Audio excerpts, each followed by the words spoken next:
Hello. Hope everybody's doing all right today. Sorry. Uh, yeah, but it feels like it's been a bit since I've played this, but it's time for some lawyering.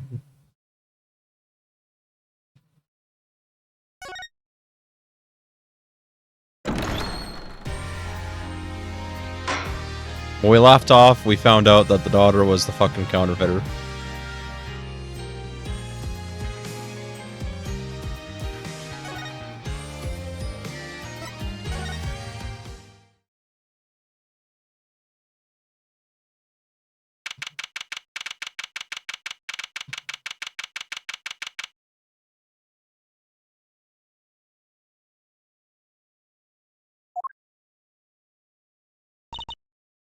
Okay. So where exactly does this leave us, Apollo? Up Shit's Creek without a paddle. Well, the Drew Misham who was killed wasn't Drew Misham the forger, basically. Huh? Well then, who was he? Well, he was actually doing her nails. So you really made those forgeries?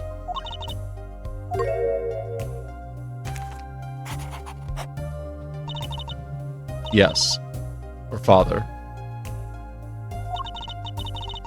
I know. It was wrong. Could you tell us how it happened? My father was a painter. I loved painting ever since I was a child. One day, father saw it in me. He saw that I had the talent. The talent for making forgeries? How should I say it? It was not only paintings I made. Given the materials, I could make anything. Anything?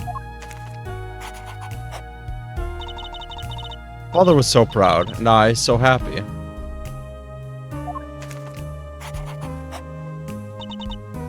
But in the end, I was making those forgeries. I've never had a good constitution nor personality. I know very little of the world outside my door. Now, because of me, father is... Do you know about this red envelope?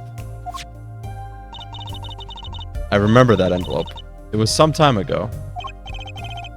So you were already a, Elohim? What this small cat fuck are you doing?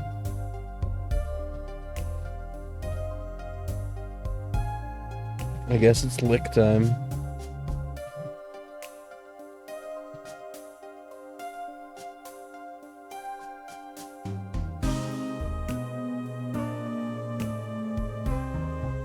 I have basically adopted a small dog.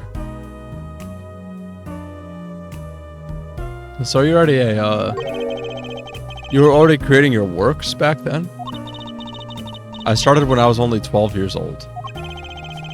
So the one who figured out the stamp was poisoned. That was...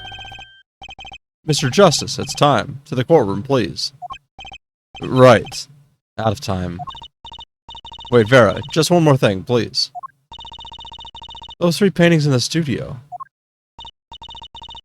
I painted those as part of my work. Right, see, we checked them out and we saw what was underneath.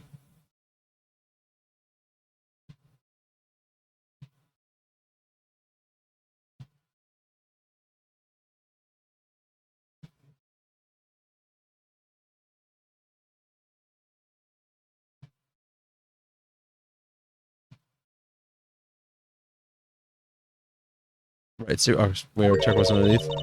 We saw the rough sketches underneath the 3 finished paintings. I see. Mr. Justice. Yes? Father, he knew of you. Of both of you. You're late, Father? He was watching. Gathering information.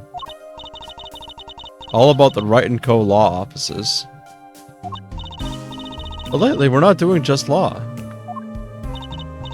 Yes, you do tricks, gags to amuse, and play piano. Well, they're not really gags. Yet when Father heard you had resumed the legal business... How pleased he was. Who was Mr. Misham? How am I supposed to know? What if he was Daddy's daddy?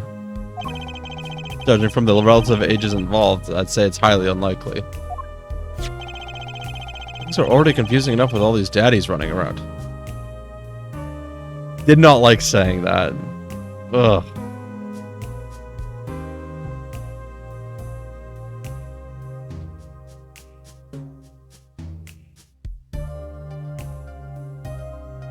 Sorry, give me a second.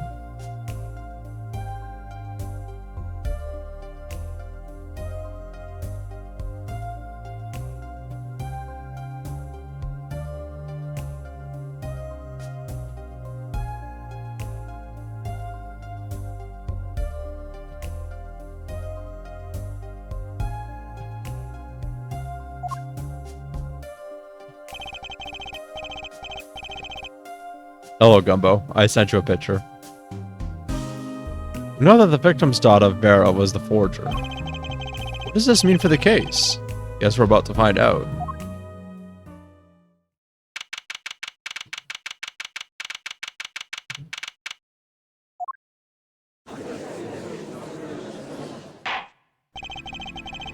Court is now back in session.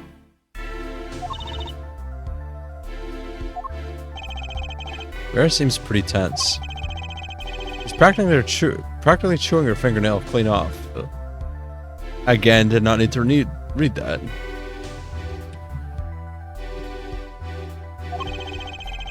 Perhaps you can begin by telling us how it all worked.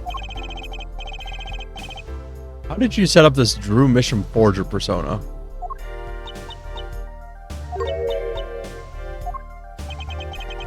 There's that stare again. She's drilling more holes into his head. I know it's hard for you, but hey, he's a handsome guy. What's hard? Very well, miss, if you would. Did you really make those detestable forgeries? Perhaps you'd rather answer my question. Were you the one who painted that painting? The remarkably similar one? Yes. I painted it, yes. Father praised me quite highly for it. So she was the one who made the forgeries.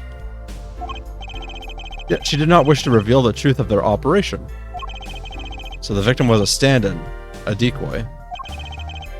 The world at large, she was the forger, not her. I've done a bad thing. I have, haven't I? Regardless, we need a little more information. About, for instance, this. You have seen this before, yeah? Yes. It was in the desk drawer. Very well, you may proceed with your testimony. Tell us everything you know about this envelope.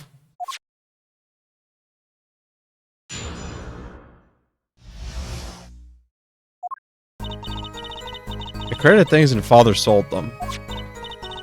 This envelope came after my first work. That was other than a painting. Father handled the deal, all of it. I received the stamp that was in that envelope. It was after that job that we moved to the current studio.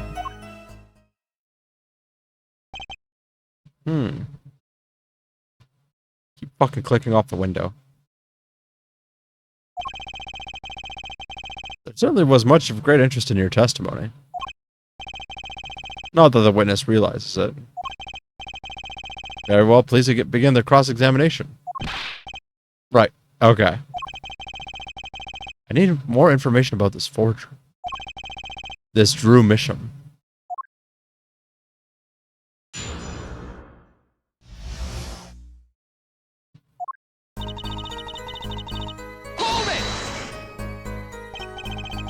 So these things you were making, you mean paintings identical to other paintings, right? The closer they were, the happier father was. I was happy too. Still, you're quite young now. When did you begin this work? First painting sold when I was 12.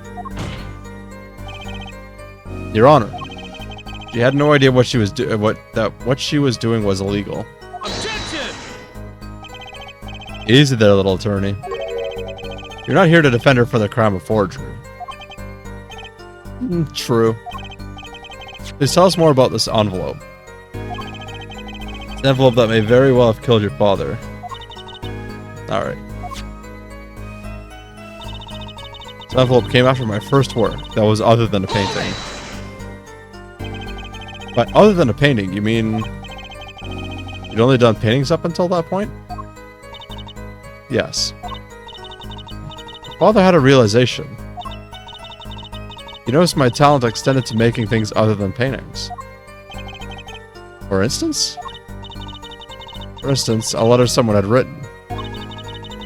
Or a fingerprint left upon a cup. Or a signature on a document, a seal upon a letter. None of this makes her sound very innocent at all.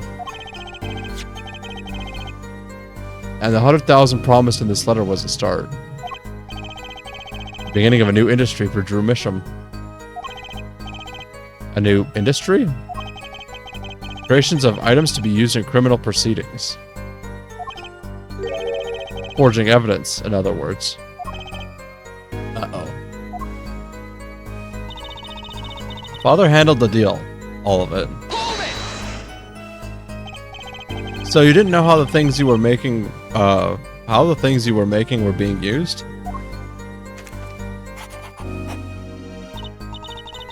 I enjoy painting very much. I think I understand. The Fraulein has lived in an unusual little world. Can you tell us what happened to the papers that were in this envelope? Others sign them and send them back, I believe. Did he follow the instructions? Send in the enclosed envelope with an enclosed stamp. This is a rather important matter. Give your answer some thought.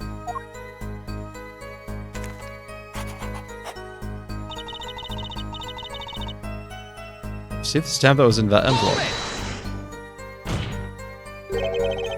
What do you mean you received it? Did I do something wrong? You didn't use that stamp because it was dangerous, correct? Deadly poison on the back. A troquinine. Objection! A moment here, forehead. You can't force an answer upon the witness. Now then, perhaps, you would tell me, Fraulein Vera? Why did you receive this stamp? Is something wrong? It was beautiful. You mean it was one of those commemorative stamps? Yes, I think it was.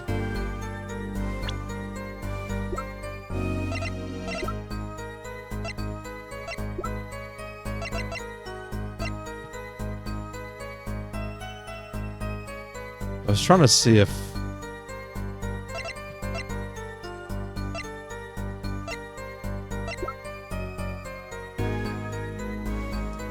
I was gonna see if the stamp had anything on it. So, you didn't know about the poison?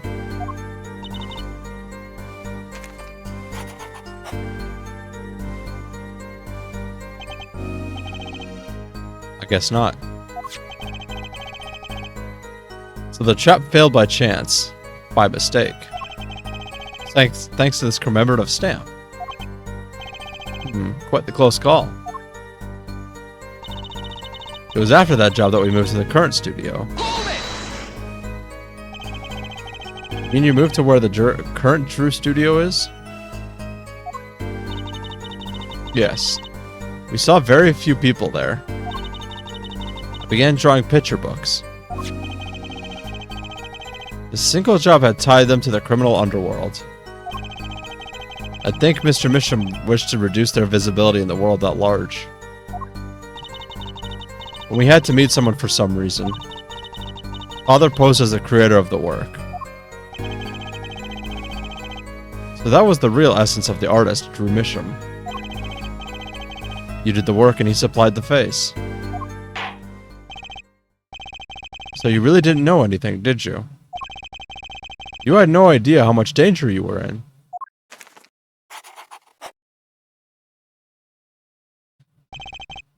Apparently not. About this commemorative stamp. Could you tell us more about it?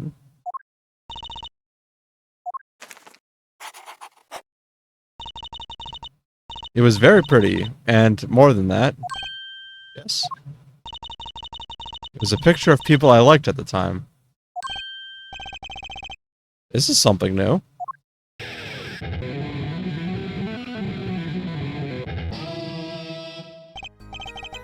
Apparently, we've got some cross-examination yet ahead of us. If you would be so kind as to continue your testimony, Fraulein.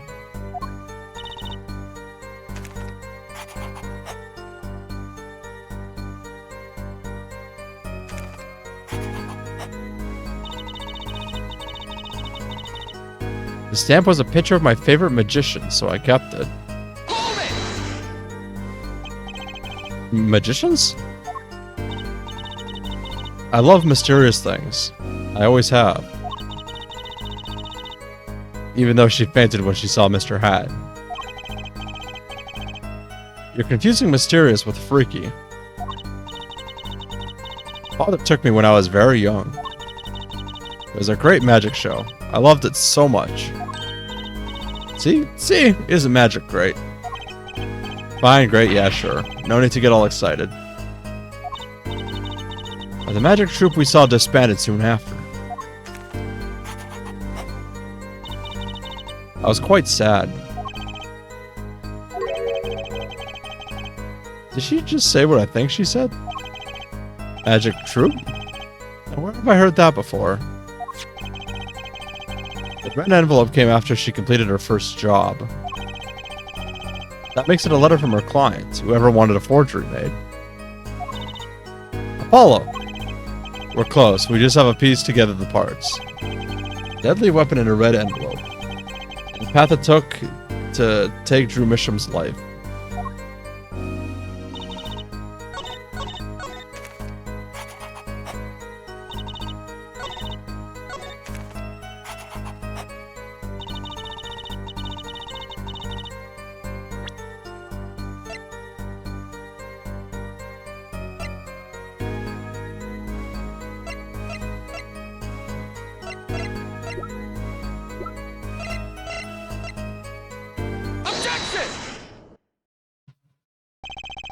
Those magicians you liked. Was it this bunch?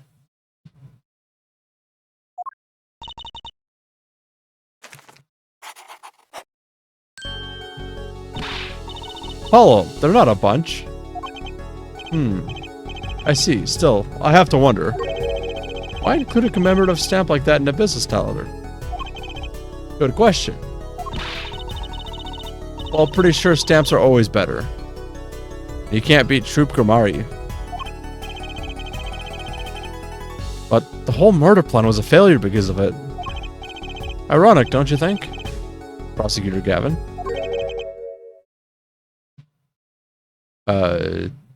What?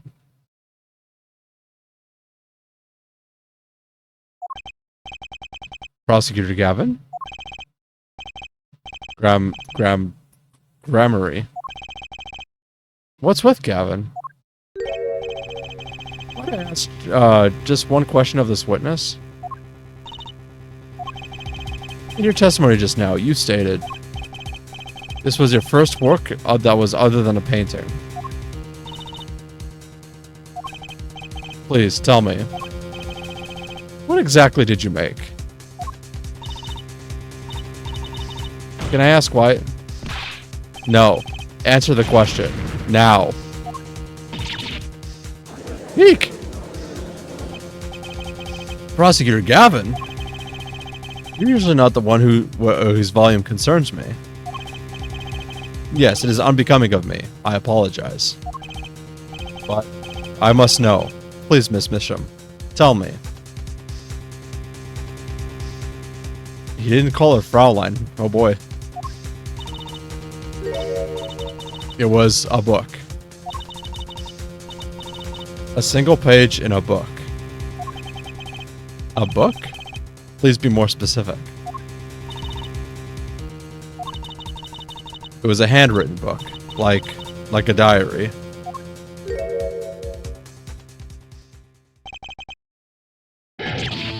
No, I don't know.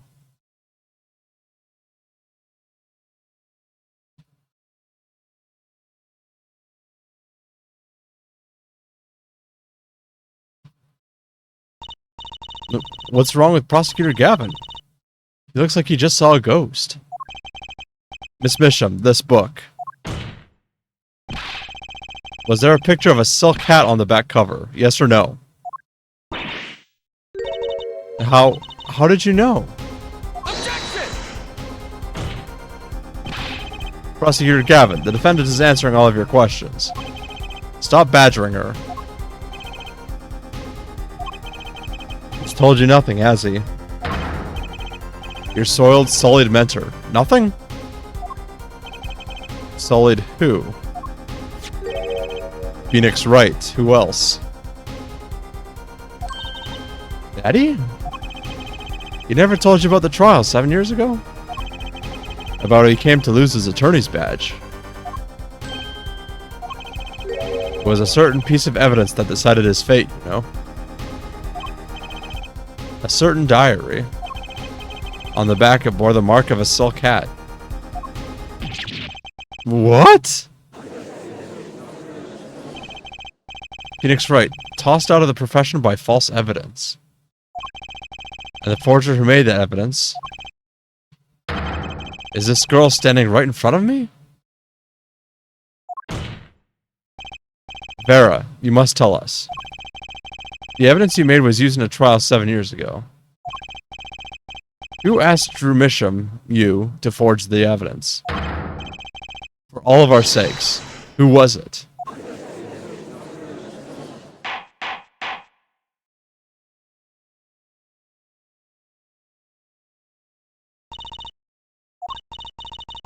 We only met once. You met the client? Well, who was it? It was...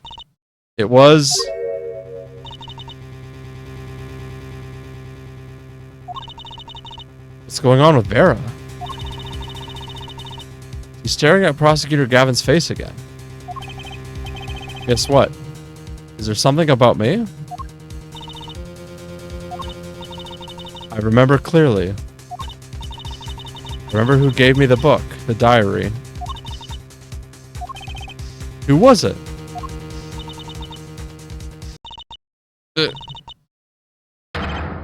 Vera!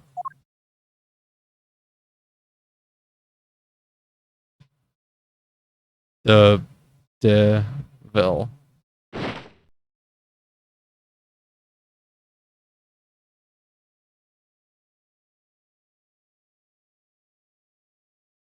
Defendant Vera Misham.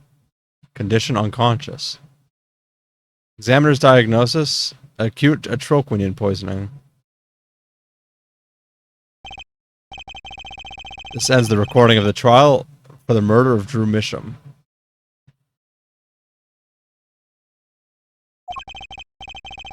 Vera Misham was, during the trial, poisoned by an unknown assailant. The dosage was just under the lethal amount, sparing the defendant's life. She is currently in intensive care. It is not to be disturbed for any reason. A very simple case, at first glance. Until it finally began to show its true colors. The long road to the truth takes us to the record of another trial. In some ways, that was the starting point of it all. Oh, Jesus. Fucking...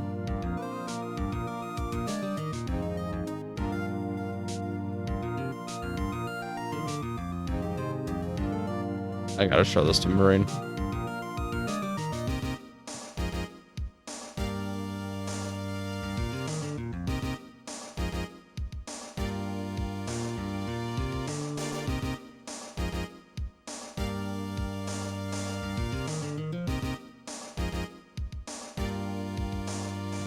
And that is where we must go. Why is everything yellow? Because it's the past. They didn't invent color yet. Are you in Mexico? No. I'm in your house. Fucking change the paint. It's disgusting. Find the whole truth. That's my mold. That's disgusting. Also, she's adorable.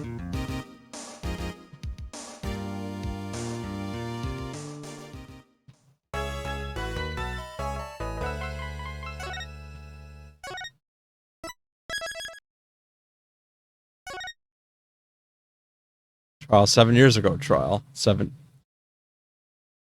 Okay.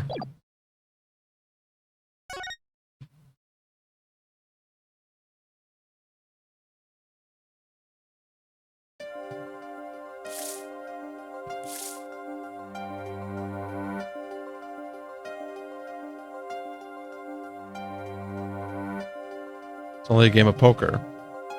A game I've played for a long time. And only lost twice. Who was the first? The man I killed, of course. Well, seems I found the partner I've been looking for all along.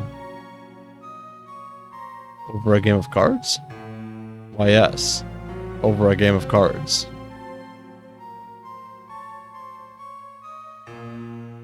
That's how we first met. 7 years ago.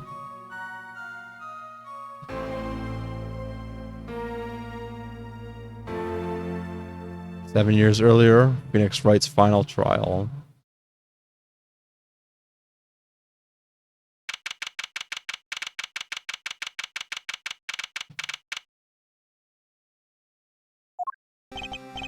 Ooh, okay. It's been a long time since I felt like such a rookie.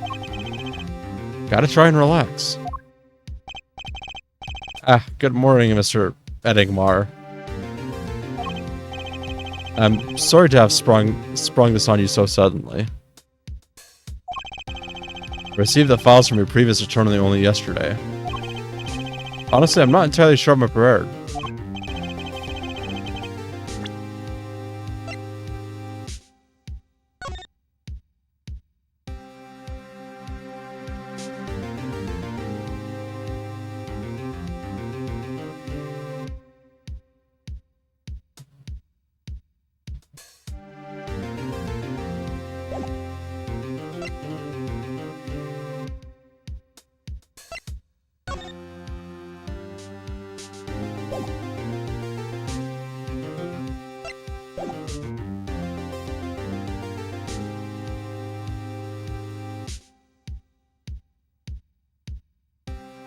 I understand that I'm asking the impossible of you. Yes, well, you haven't really told me what happened yet. All we did was play cards. And that was enough. Actually, it wasn't, trust me. Oh, morning, Daddy. I don't know why that smile made me feel all warm and fuzzy inside. Ah, I'm so glad you came. You okay, Daddy? They picking on you?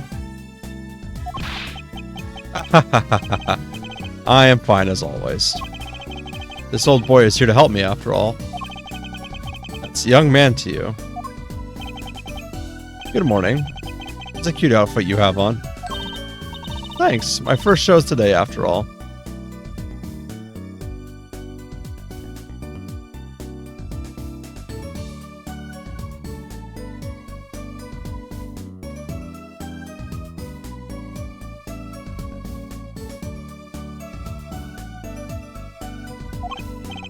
Oh, I'm sure it is. What the heck is she talking about? Oh, old boy. Huh? Me? Look what he started. Here.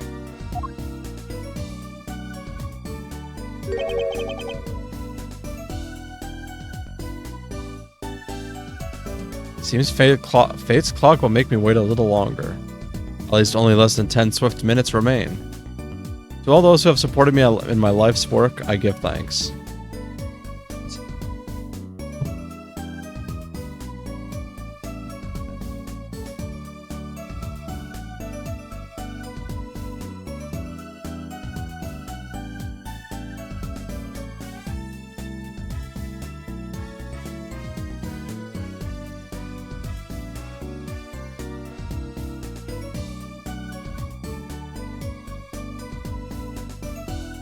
Farewell. Magnifique Gramarye. I don't know, I just got it over there in the hall. They told me to give it to the old boy in the blue suit with the spiky hair. They said it was really important. What's this? A memo for you or some such? Not from the looks of it. What is this? Looks like a page from someone's diary. I'll give it a read later.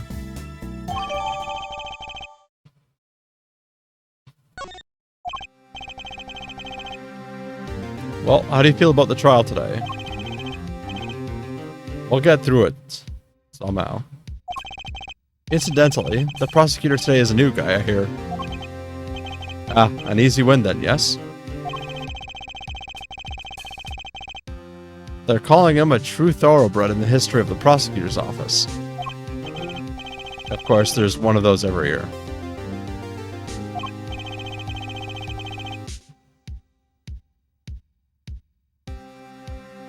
Switching of attorneys just before the trial. I know it is a difficult situation I put you in, but allow me to say one thing, Mr. Wright. Yes? They will not be able to pronounce me guilty today. So do your best, but do not worry. First time a defendant's ever given me a pep speech. I'll do what I can. I see you do not understand. See, it will be impossible for them to declare a verdict. Impossible? Yes, isn't that right, Trucy? Yep, you bet, Daddy. First look at the case was only yesterday.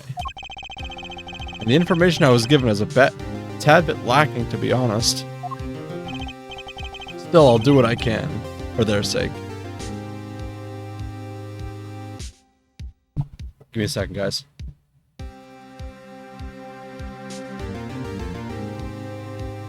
I'll be right back.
I'm back.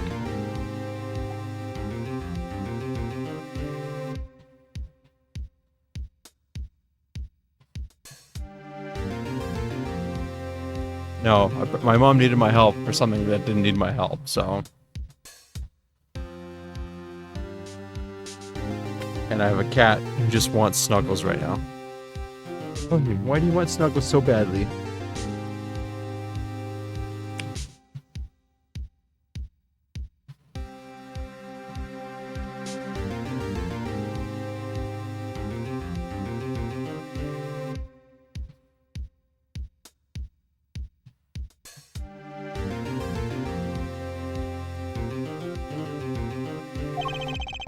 I believe the curtains will be lifting any time now. I am in your capable hands, Mr. Wright. My client is Shady Enigmar, known to the world as Zach Gromery. A wildly popular musician, star of Troupe Gromery. Are you winning, son? So far, so good. How you doing, Veems? His mentor, Magnifique Gromery, was a rare breed of magician. Single-handedly ushered in a golden age of stage magic. Not until he was shot dead. And Zach Gromery is the suspect.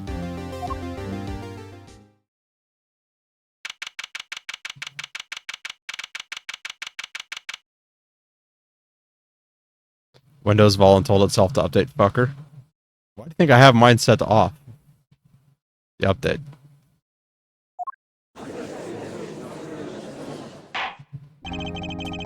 Court is now in session for the trial of Shady Enigmar. The defense is ready, Your Honor. Other than that, I'm fine. Welcome to the world of the elites. Have you gone to say Shinrarda yet?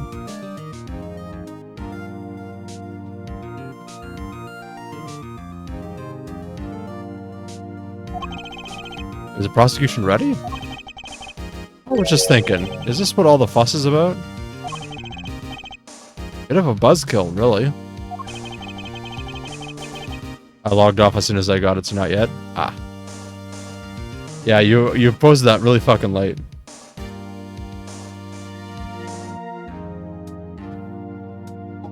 I just saw you boot up the finals, though. You're gonna be doing the new shit off? Buzzkill. Is this some kind of new crime? I saw I was close and made a push. You probably suffered in the morning for it. One of the worst. This is a trial, yeah? Where are the sweaty palms, the pounding hearts? Gaviner's concert's got 10 times the thrill this geek's got. Who were you again? Clavier Gavin. Jokes on you, I'm always tired. Fair. I came to get the party started. Legally, yeah? Gavin. Defense attorney Christoph Gavins? Figures my bro's got more fame. Figures my bro's more famous in this part of town. Why did he pause there? It's because he just wanted to let the courtroom know he came. Lead singer for the mega hit band, the Gaviners. You're out of your league, rock boy. I know what you're thinking. You're out of your league, rock boy. How? Through my debut single, 13 Years Hard Time for Love, went platinum overnight. That's just a hobby to me compared to this, yeah? Talkative, aren't you? I like your affected Euro rock accent, by the way. I'm just getting warmed up, Hair Attorney, right? Perhaps you'd be so kind as to fill us in on the case? Achtung, baby. Time to call in the opening act. What was his name again? Ah, yes. Detective Gumshoe. Hit it. Wait, we're actually getting Gumshoe? Hey, the lad!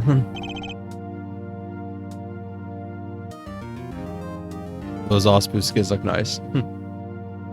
I guess. And you are? Hey, you were the one who called me up here, sir. Name's Dick Gumshoe. I'm a homicide detective down at the precinct. Detective Gumshoe, long time no see. Hey, you. Huh? Me? Today's the day, pal. Today I win and you lose.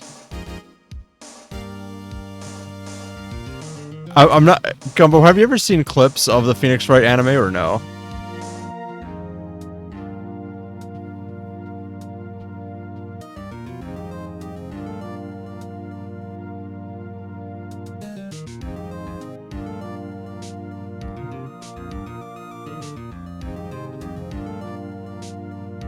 No, like I said, I wasn't sure if you've seen, like, memes of it.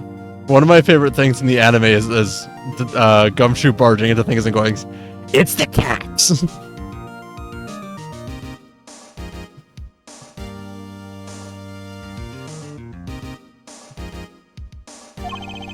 I got confidence in my testimony today, see? What? You normally lack your confidence in your testimony? Detective, this is my stage. Can the antics. Huh? All this hey youing and such. I could care less about your history together.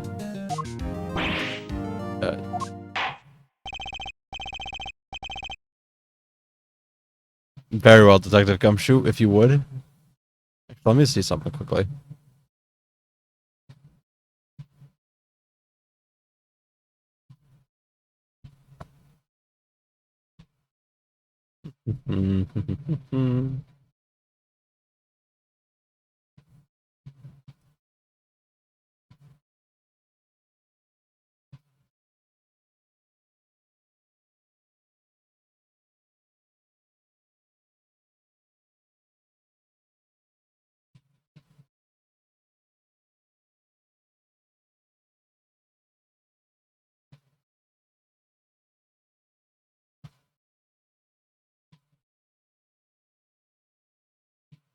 Alright.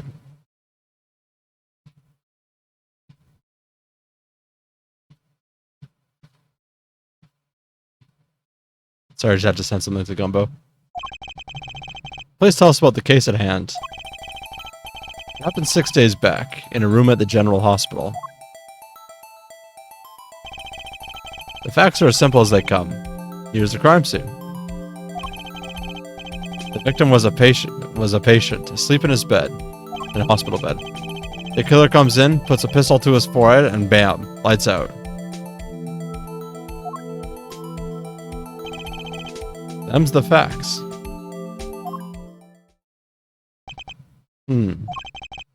Not so long ago, the victim, Magnifique Gramarye, was a famous man. He had the entire country under his magical spell, as it were. Ah yes, the great magician. He retired years ago, though. Say the name Magnifique to one of my generation, and you'd be lucky to get a blank stare. Yes, though I'm sure the youngsters today know his disciples even better. I dare say Troop Gramarye has made quite a name for themselves. Anyhow, the retired Magnifique's been in the hospital for the last year. What was it? Malignant tumor or something? Doing something to his liver, I think. Yeah. A malignant tumor, perhaps? In other words, he had liver cancer. He only had 3 months to live, left to live, in fact.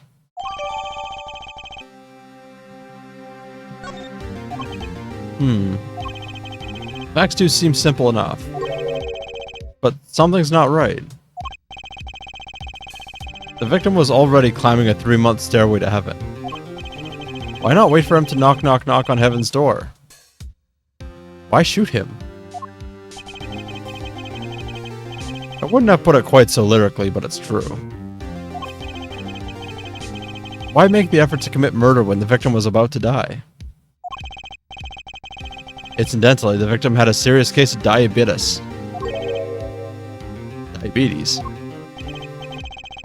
In fact, he was about to shoot up with insulin when he was shot with a pistol. The syringe was found at the crime scene. chronic diabetes, and cancer.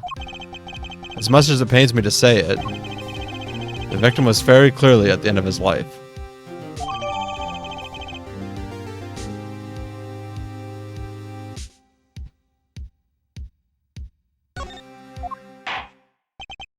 I believe the question before us is clear then. Why did the killer have to shoot this dying man? What reason could he have had? Very well, detective. Perhaps you can enlighten us as to the circumstances of the shooting. Yes, sir.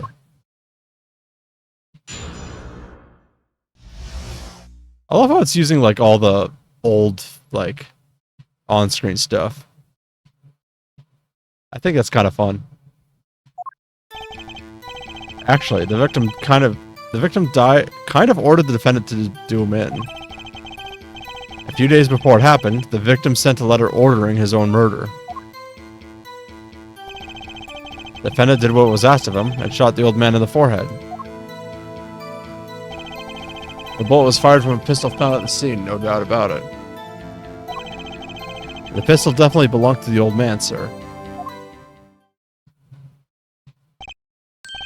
What? You're saying the victim ordered his own shooting? Those are the facts. I have here the letter in question. To my beloved student Zach, you... Oh.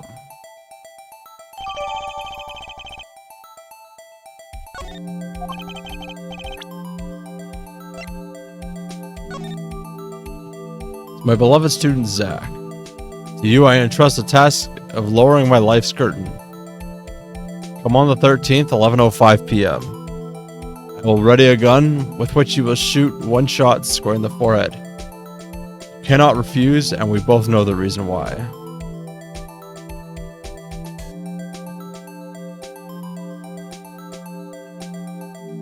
I was supposed to get like 4 times more expensive.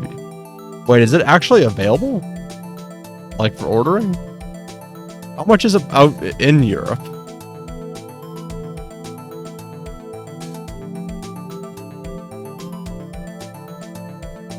Homeless middleman? What the fuck?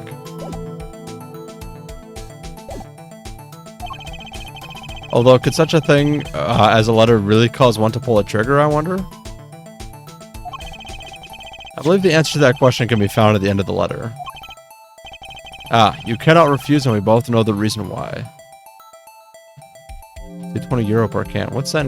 Okay, 220 euro to Canadian.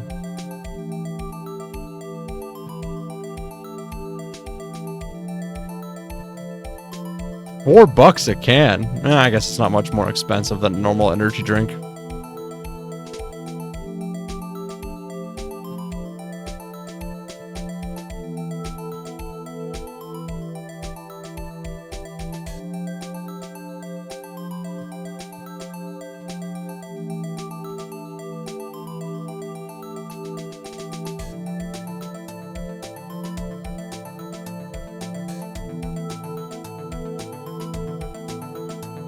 Jesus, 15 before shipping? Or 15 after shipping?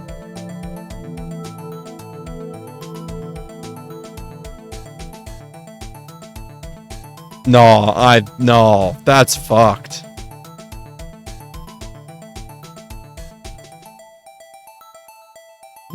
What is it in, like, US?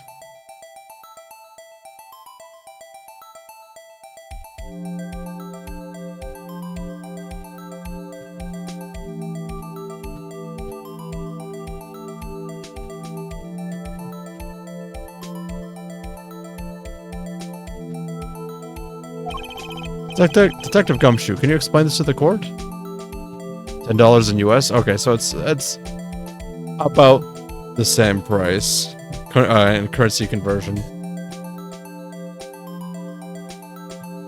Still, 15 for 1 can. That's so unbelievably fucking wrong.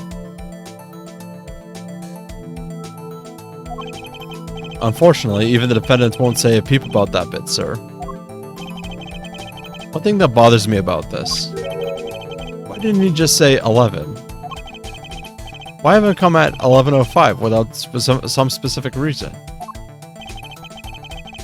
Devil is in the details here, attorney. Well, was there some reason? As it turns out, there was. Every night for half an hour, starting at 11, the victim, Magnifique Gramarye, was given an IV. An IV? There it is in the picture, off to the side of the bed. At 11, a doctor would come up and set up the IV. 30 minutes later, he would come back for the empty bag. This happened every night, without fail. Me when the Steam frame controller machine announcement. You're gonna get all three severed?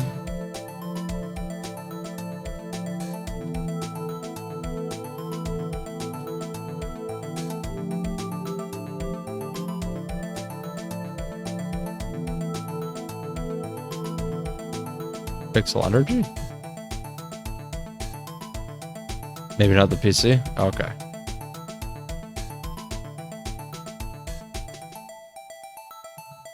I hope you have fun with it. Apparently people have been really looking forward to the controller.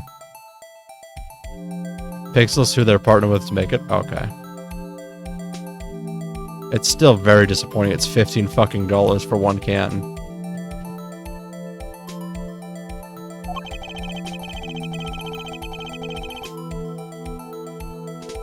That was the only time they could meet without the chance of an untimely interruption during his IV.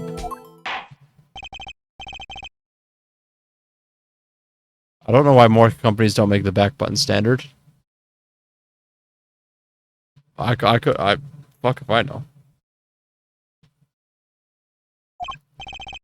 Mr. Wright, your cross-examination, if you would. What's his reason he couldn't refuse, I wonder?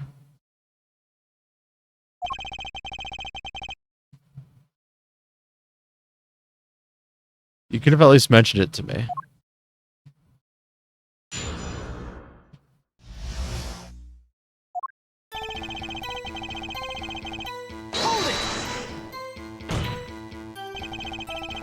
Just because you got the letter doesn't mean you went through with it.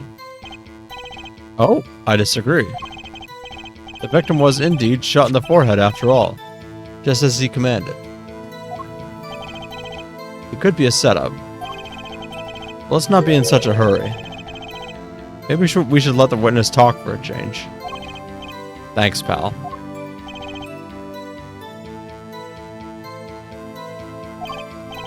Fine, I can play it slow as well as I can play it fast. On with the testimony, Detective Gumshoe.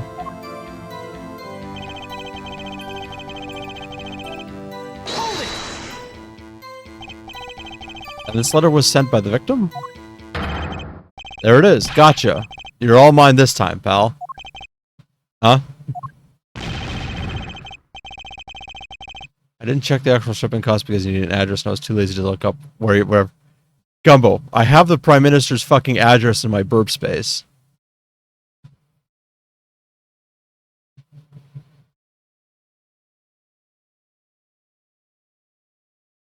That's too much. I kind of expected as much from you.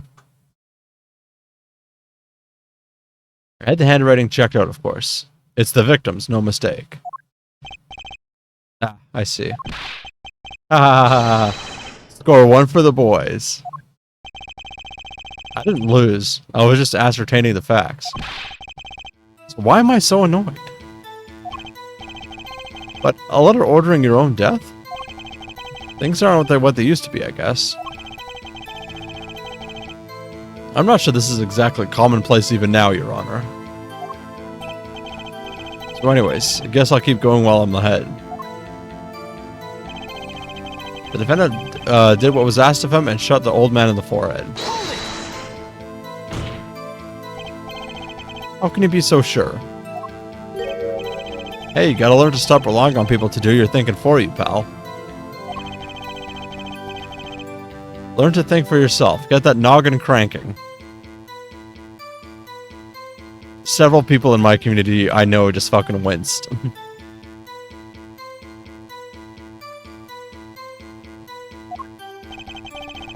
Fail to grasp the concept of questioning, detective. First, we got this letter. It says shoot in the forehead, loud and clear. I could see that, but I still wouldn't do it. Well, maybe you need to grow yourself a backbone, pal. You failed to grasp the concept of shooting people as bad, detective. We also found the defendant's pistol at the scene. Traces of gunpowder residue shows that it had been fired recently. Well, Mr. Wright?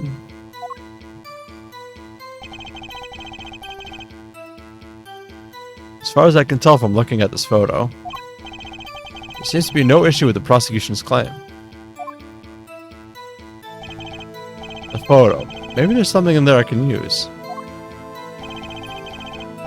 So they're saying the defendant shot the victim in the forehead? I think there's a hole in the prosecution's argument. Clearly, Mr. Enigmar shot something else, because I see the fucking clown. Looking at this photo, another possibility occurs to me. Yes? What does the letter tell us? That the defendant had a reason he couldn't refuse his teacher's wishes. Bingo, pal. That's why the defendant popped him one in the forehead. Oh? The defense disagrees. You see, the defendant had another choice he could make. Objection! What? And you can prove that with this photo? I can prove he had a choice, yes. The defendant might have fired like he was ordered. But he didn't shoot the victim's forehead. Well, let's hear what you're thinking, Mr. Wright. If he didn't shoot the victim's forehead, what did the defendant shoot?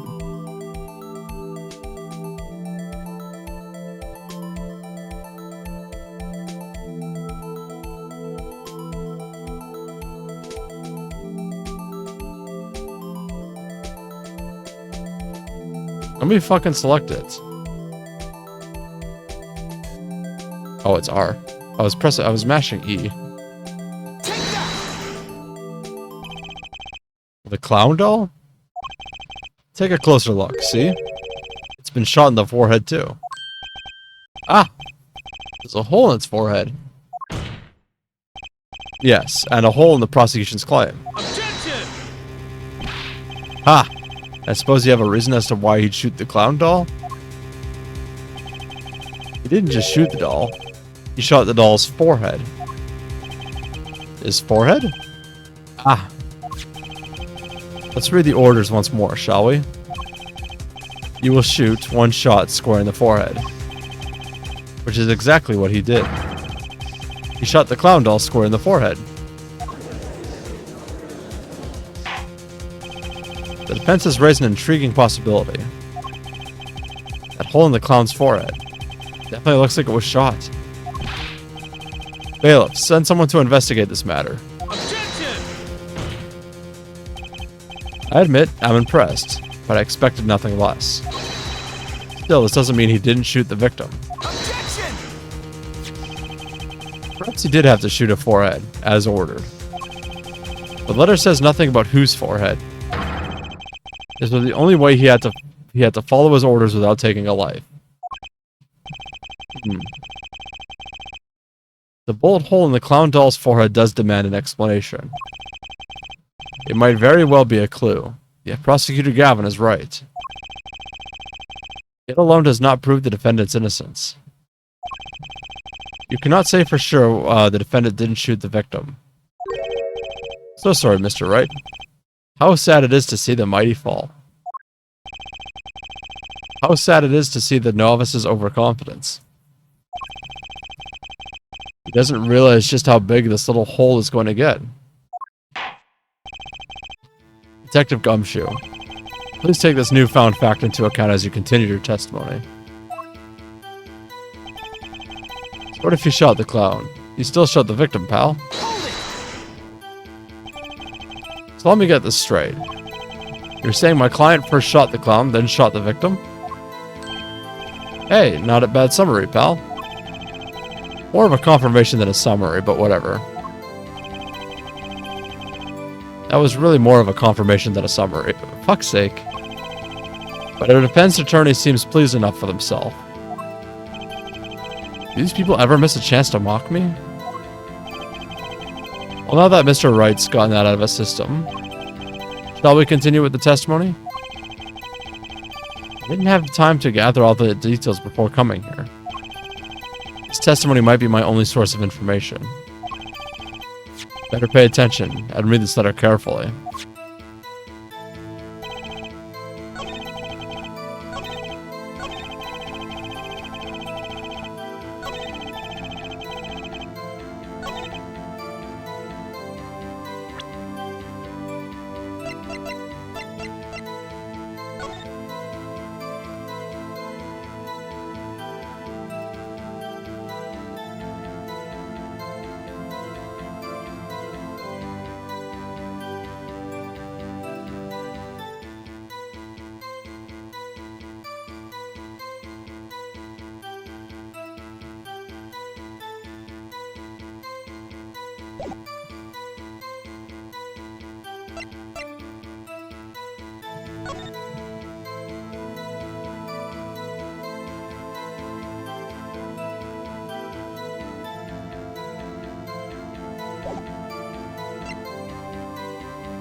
Objection! I knew I was gonna fucking take a hit for that.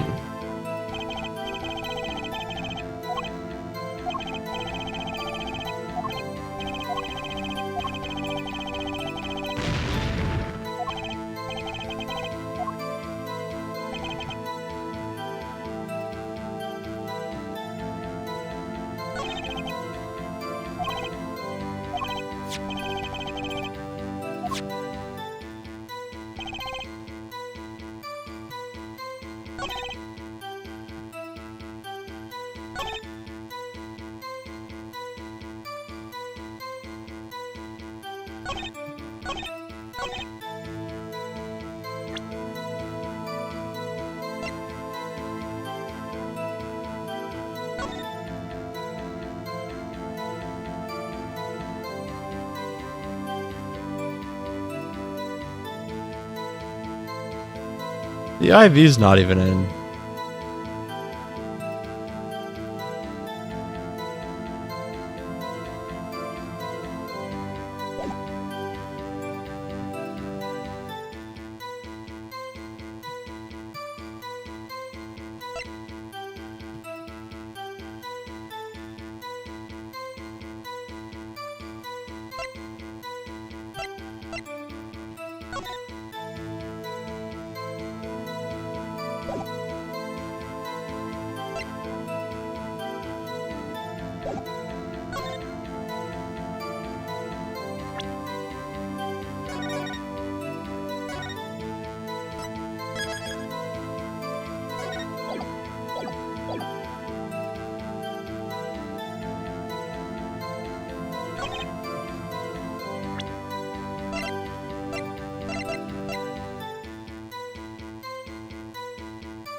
I think it's you will shoot one shot square in the forehead.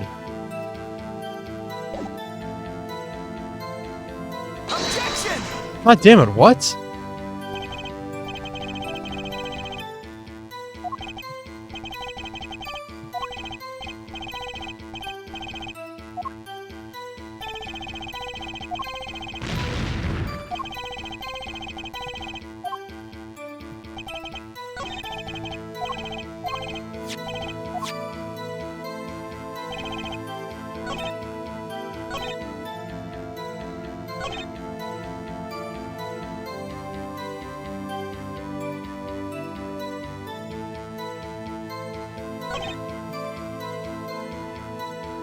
Wait, hold on.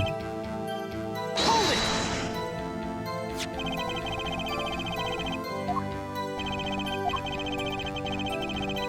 Oh, I don't think I'd read this.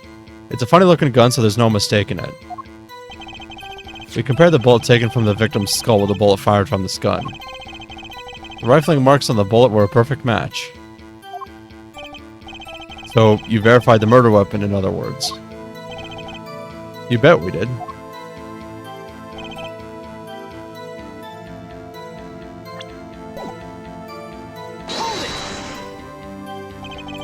Why are you so certain? What pile of sand has your head been stuck in all this time, pal? You never heard of Zack and Valent's quick draw shoot 'em? Huh? What's that? One of the defendant's specialties. Zack and Valent stand on either side of a girl. Then they shoot. Well, the bullets don't hit her. Instead, they hit everything else on stage. This is one of the pistols they used in their show. It's got a great design, huh? The kids love it. Many boys and girls join the police because of that pistol, I hear. You know, that would explain a lot about the police force. Troop Grummery stopped doing that act a while ago. The old man held on to that pistol ever since. The court would like to see the pistol in question. You got it, sir. Here it is. Well, this truly is a blast from the past. It's a stage pistol for magic shows, you see. But it can fire real bullets. It looks so much bigger in real life than on TV. Yeah, but can only hold one round. By the way, the pistol's firing chamber is empty. And it shows traces of having been fired recently. So were any fingerprints found on the gun? Unfortunately, no. Of course, the defendant is known for wearing gloves. We might say that a lack of fingerprints is in fact a fingerprint of its own. Aha! Intriguing point. Well made. Whoa, whoa, whoa. Not well made. Not intriguing. In any case, the court accepts this evidence. I think that's what I was missing. My grandchild would get a kick out of seeing this. But now it's time to return to our testimony.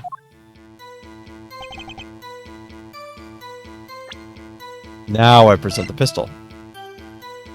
Objection! There we go. The trickiest cases often seem the simplest. Prosecutor Gavin, you missed the bullet hole in the clown's forehead. If you hadn't missed that, you might have come to a very different conclusion. Understand? Yeah, but like I just said, pal. After he shot the clown in the forehead, he went and... Objection! did nothing of the sort to the victim. The pistol proves he could not. The murder weapon? How? It's quite simple, Your Honor. This pistol only holds one bullet at a time. Ah! If he had shot the clown in the forehead, he couldn't have shot the victim too. Objection! That's not a contradiction. Not even close. All he had to do was reload the pistol after the first shot. Objection! Oh, where did he get the extra bullets? They're not easy to come by, you know. If you claim that the defendants had one ready, then prove to us how we got it.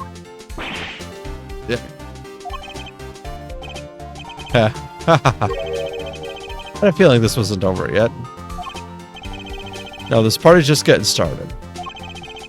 I haven't proven anything yet, beyond my good looks and startling record sales. And utter lack of humility. Yeah, what's this? Seems that the prosecution has another witness prepared. Like I said, Hair Detective was just a warm-up act. Now that the audience has gotten a taste of what's to come, they're ready. Ready for what? My decisive witness, of course. A witness who you will find can prove one thing for us. That it was Zach Grummery who shot the victim in the forehead. Very well. We will pause for a 15-minute recess. This might be my lucky break. I'll need that 15 minutes to talk to my client, Zach. Court is adjourned. Ready?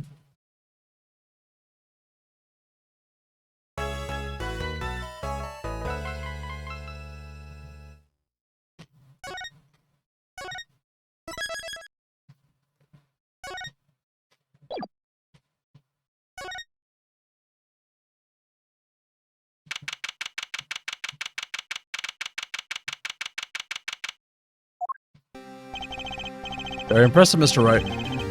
I have to say, I expected nothing less. We've only just begun. I was hoping you could tell me a bit more about what happened, actually. I did not think you would believe me if I told you. Better that you discover the truth for yourself. I was thinking of you, you know? I think we need less thinking and more talking. That night in the hospital, what really happened? Ah, the way your eyes gleam, Mr. Wright. They'll scare Trucy. Speaking of which, where is she? You have seen the problem yourself. Letter. The one shot in the forehead. One, right? Yes, and the reason he speaks of. I cannot deny my mentor's wishes, even if it meant my own death. Why not? This is something I will not say, for now at least. What's this for now business? I've done many things in my life. Some well, some poorly.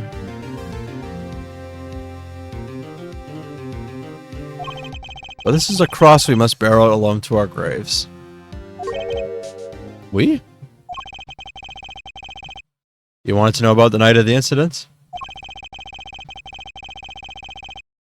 Finally, this guy sure looks to take his time getting to the important stuff. Of course, I had no intention of shooting my mentor.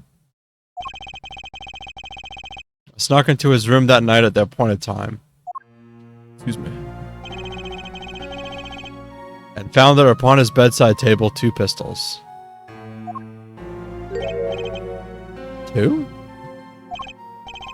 Yes. The one I had used on stage, and the one that had been used by my partner, Valent. Oh, for the Zack and Valent's quick draw thing.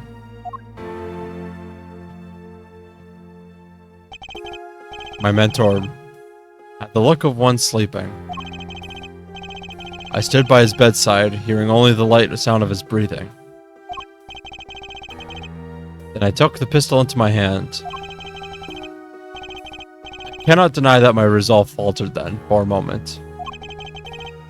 You faltered? You mean you thought about shooting him?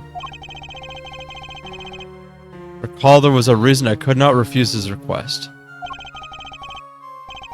His last such request, though not his first. So there were other requests you couldn't refuse before?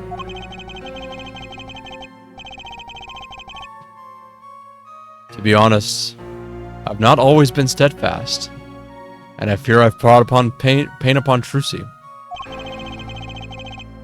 Was Magnifique coercing his disciple somehow? Just what was going on in Troop Grummery? Yet, in the end, I did not shoot him. Instead, I turned and shot the clown. I took the pistol I had fired and placed it in my pocket. Your pocket? I believe if you examine the bullet in the clown's head, you will find it to be different than the one in my mentor. What were those called? Rifling marks. Yes, well, that is all I have to tell you concerning the case. Concerning the case? You mean there's something else you can tell me? Heh. You are a fascinating man, Mr. Wright. Thanks. Yes, there is something. My mentor, his eyes opened. What? Magnifique Grummery? The old devil. He was not asleep, you see. Of course, the gunshot would have woken him anyway. And there we had our last discussion as mentor and pupil. It was not a long discussion. Maybe 5-10 minutes or so.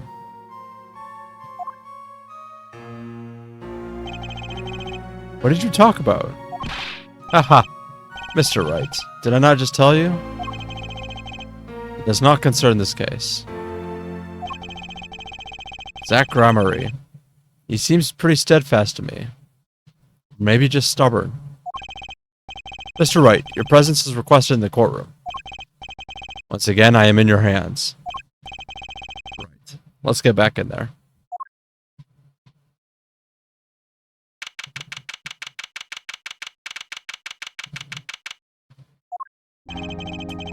Court is now back in session.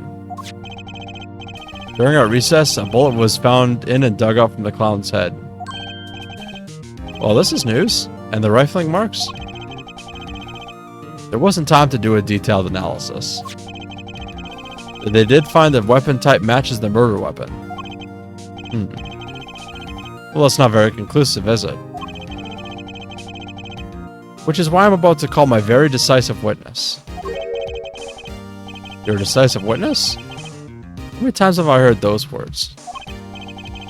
Though they often turn out to be far less decisive than you think. Oh, don't worry on my account. I'm quite confident this witness will do the job. After all, he is intimately acquainted with the players in our little production. Being the other half of Troop Grammary's famous duo, Zack and Valent. Valent Grammary. So, we get to see meet the great Magnifie's other disciple.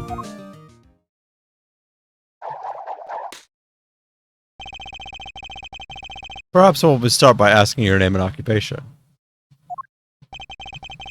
Valent Grammary. Magician. And you're the decisive witness, are you? You can prove your fellow student your partner's guilt? Fate. The grand illusion filled with traps and tricks. Wait, the shooting took place in that hospital after 11 o'clock that night. If you're a witness, does that mean you were there that late? If one were to deduce this logically, the conclusion is yes. Okay. I always get the characters, don't I? I have an interesting fact for you. You see, several days before the crime, a witness received this. That looks very familiar. Oh, wait. That's the same letter Zach Grummery received. Yes, or perhaps I should say, ta-da! God, my neck is so fucking itchy. Order, order, order. What does it say? Surely not the same thing. Perhaps you should see for yourself. 11:20. Why, it's practically the same. The court accepts this to evidence. This is most unusual. Exactly what was going on with you folks? What exactly was your troop Grummery up to? By which you mean... I'm just having trouble envisioning a man who would ask his students to kill him. Both of them, no less. It's just my opinion here, Judge. Excuse me. But from these letters, I'd say he was coercing them, not asking them.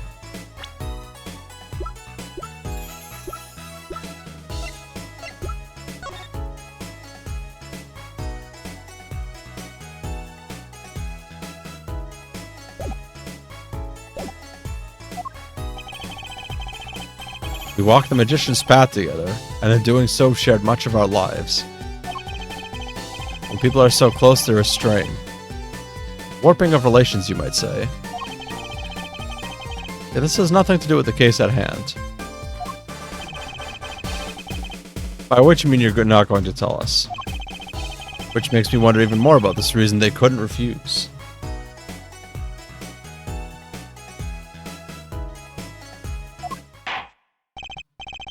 Well, let's get on with the testimony for starters. The defendant, Zach Grummery, stands accused. Tell us why. I'll do more than that. For where he walks, the red roses rise singing hymns to the miracle that is magic. Fascinating. So I hardly need to remind you that the evidence could just as clearly point to you as a suspect. The letter, the murder weapon, and now the 2 bullets found at the scene. In fact, the only difference seems to be the designated time. As every magician knows, timing is everything. Yes. And now it's time to get this party fired up.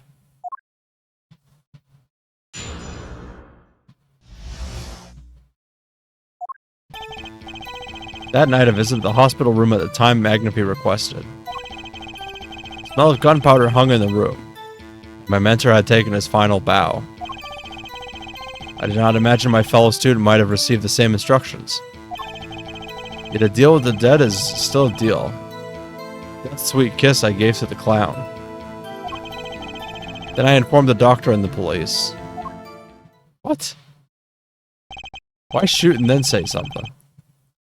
So you were the one who reported the crime? Indeed. I would think this fact alone would clear my name of suspicion. Let's not jump to any conclusions. Yes, the cross-examining generally comes before the conclusions of this court. But if your testimony proves to be true... Actually, hold on, I want to say something.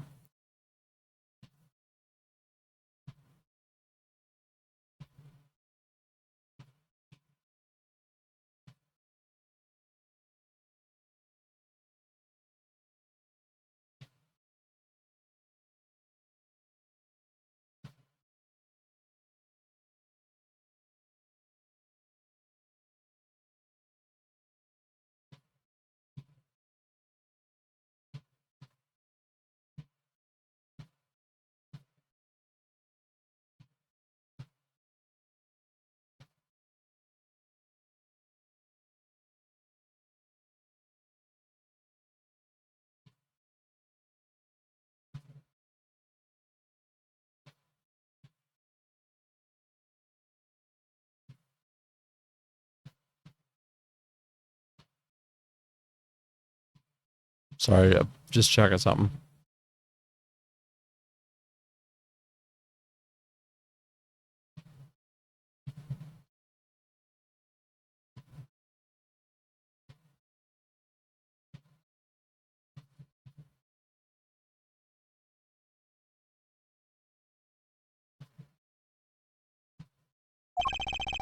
The defendant, Zach Grummery, is guilty.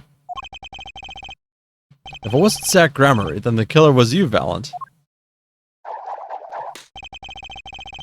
And no disappearing act will get you out of that.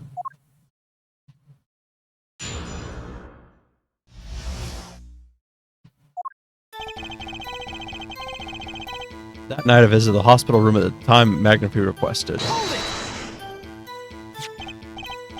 Which, according to the letter, was 11:20 p.m.? Indeed. In magic, timing is everything. Right. Consider the illusion of teleportation. If I were to appear on stage before my stunt double has left, how would that look? I would reveal the very secrets of my magic. Now that you've revealed the very secrets of your magic, for all of us, let's move on. You weren't at the designated time, and what did you see? The smell of gunpowder hung in the room, and my mentor had taken his final bow. So, you weren't worried for your own safety at all? I mean, you smelled gunpowder, yes? What if the shooter was still nearby? I did not consider this, to be honest. It's forbidden for a magician to have a good imagination. Really? Isn't magic all about illusions and imagination? How about this? You were the shooter, which is why you weren't afraid. Now you are the one imagining. It's forbidden for a lawyer to have a good imagination. The witness will refrain from pausing so suspiciously before responding. My forbidden imagination is starting to imagine things. I did not imagine my fellow student might have received the same instructions. Which brings us back to this reason neither of you could refuse. So it does. My partner, he did not refuse. But Magnifi wrote the same thing to you. Why could you refuse if Zack couldn't do it? Because I have a will of steel, of course. I also do this trick where I bend steel bars. So perhaps steel isn't also strong. So which is it? And if I continue? Yet a deal with the dead is still a deal. That sweet kiss I gave to the clown. There were 2 bullet holes at the scene. One in the victim and one in the clown. You're saying the one who shot the clown was you? No doubt my partner Zack had said much the same thing. Yeah, because whoever didn't shoot the clown committed the murder.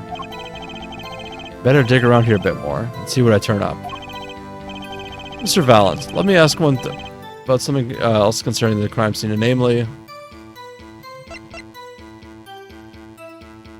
Well, he said he took it, so if he says there's 2 pistols, he's lying. How many pistols were there when you entered the room? By which you mean what, precisely? 2 pistols were used in the Zack and Valent quick draw shoot-'em, correct? 1 for each of you. You were well informed, yet only one of my old friends sat at the hospital room that night. When did Zack tell me back in the lobby?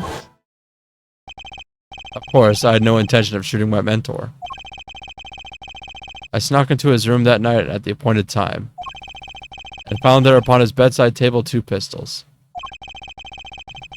I took the pistol that I had fired and placed it in my pocket.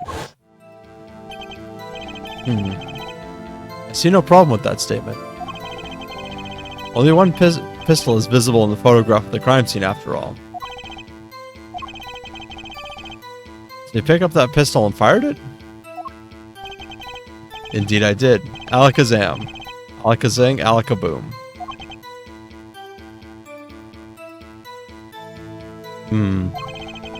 Is the number of pistols really so important?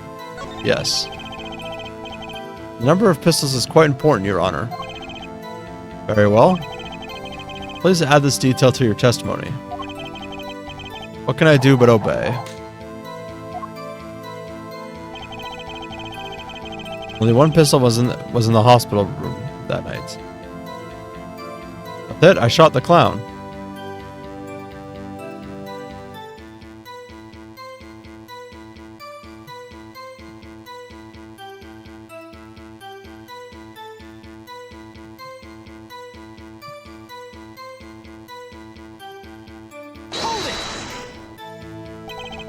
So you took the only pistol there and fired it? That's correct. And that pistol was this one, which was left at the crime scene? Good show. I see you two are a magician of sorts. And you're an idiot and you're an idiot of sorts. You have any idea what you just said? I see the fire in your eyes as you glare at the witness. So how about heating up this trial a bit? These slow ballads bore me. Got a hunch, but maybe that's all it is. We should ask you about something else.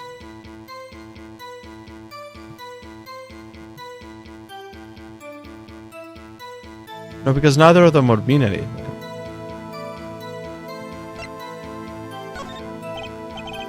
On second thought, let's run with this testimony for a little while longer.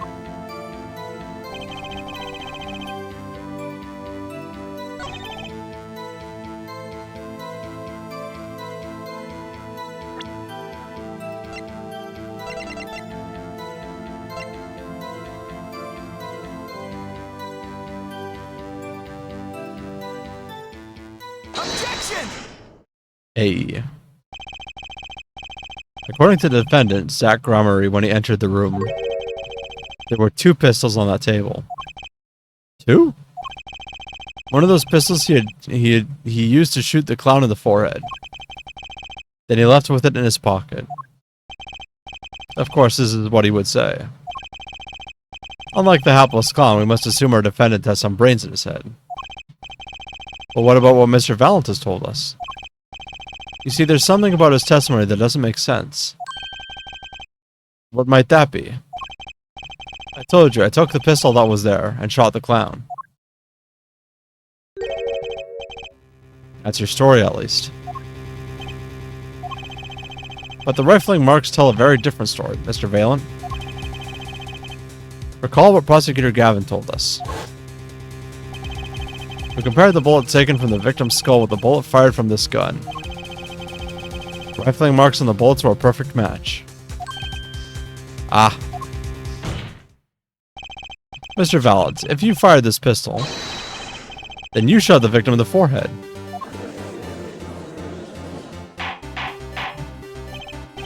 Order, order, order! Well, this is all rather sudden. Objection! What have I done? Prosecutor Gavin? Oh, the court an apology. Sorry. Sorry for what? See, I was unaware that 2 of these unique pistols were crafted. The analysis of the rifling marks only proved the type of gun that fired them. Objection! But that's not what you told us before. You said you'd verify the murder weapon. Which is why I'm apologizing to you now. Quite sincerely, I might add. Would you hold me accountable for a mistake made in my youth? It was just this morning. I am still young. Damn, he's got Phoenix there. And might I add, it really wasn't my fault.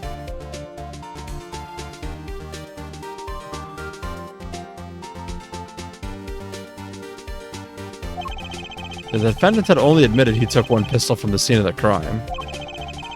We would not be having this pleasant discussion now. Valent Gromery? Yes, Your Honor.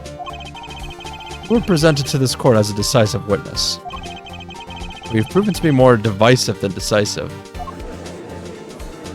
Objection! You'll see in time. The testimony so far has merely been a review of the facts. The proof comes next. Care to elaborate, Prosecutor Gavin? When Mr. Valent entered the hospital room, the victim had already been shot. As his next testimony will prove. Alright, the real fight is about to begin. Bring it. Very well, the witness will now testify to the court. Help us determine who shot what.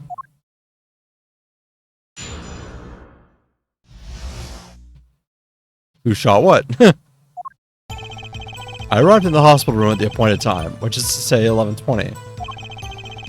Excuse me. After discovering the body, I fulfilled my obligation, then called the doctor. The doctor examined the body before the police arrived. He was quite clear about the time of death, 11:10 p.m. The one in the room at that time was my partner, not me.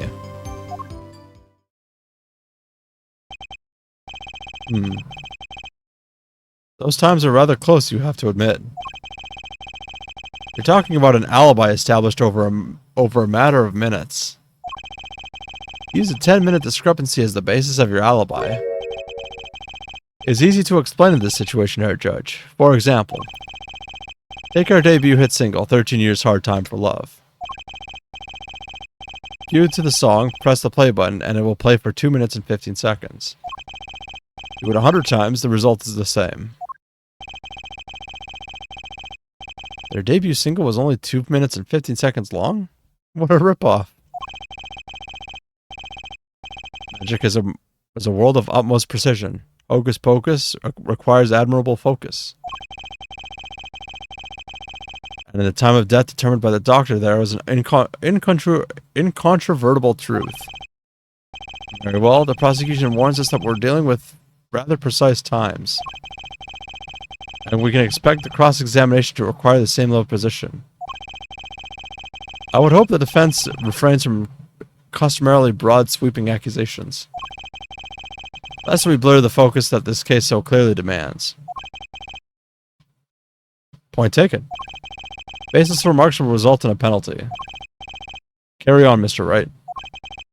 Carry on. Right.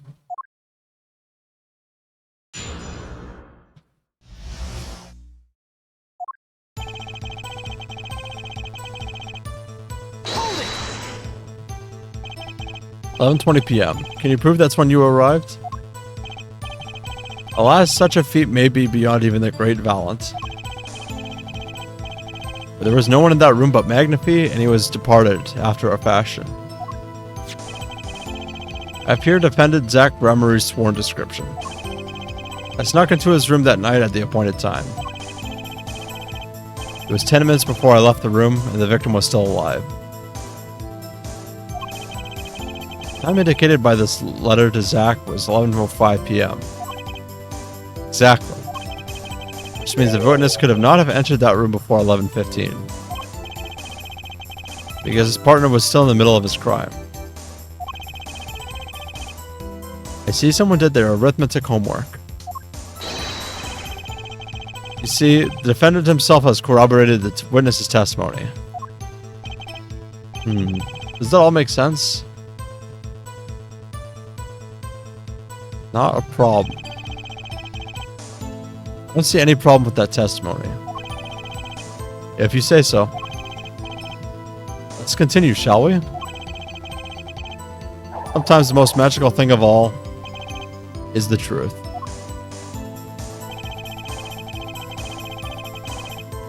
After discovering the body, I fulfilled my obligation, then called in the doctor.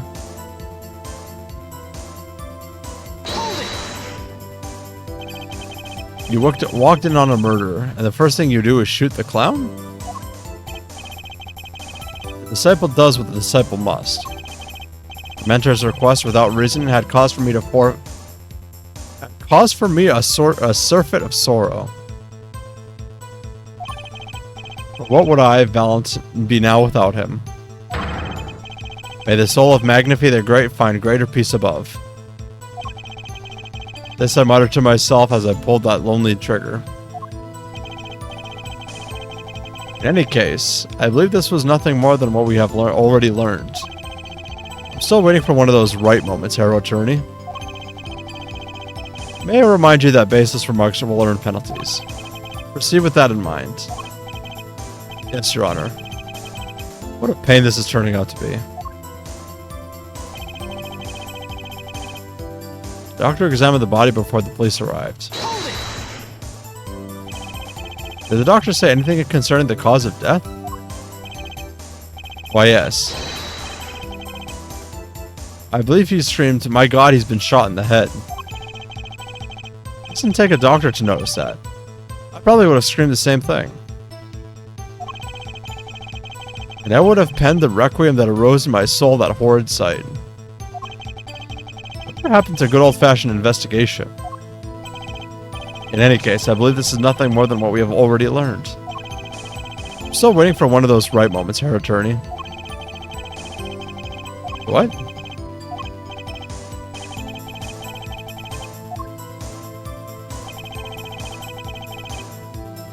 It was quite clear about the time of death, 11:10 p.m.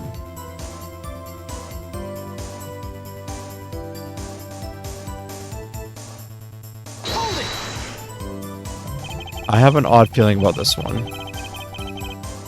don't think I'm stepping on a limb to say this. I have some doubts about this. How could the doctors be so precise with the time? We do usually only get an estimated time of death, true. I'm not sure I've heard of a verified time of death. Magic revels in making the complex appear simple, but reality is the opposite. What appears complex in this case is a simple matter of subtraction. I see another person has done their arithmetic homework. Oh no, I think I know what's gonna happen.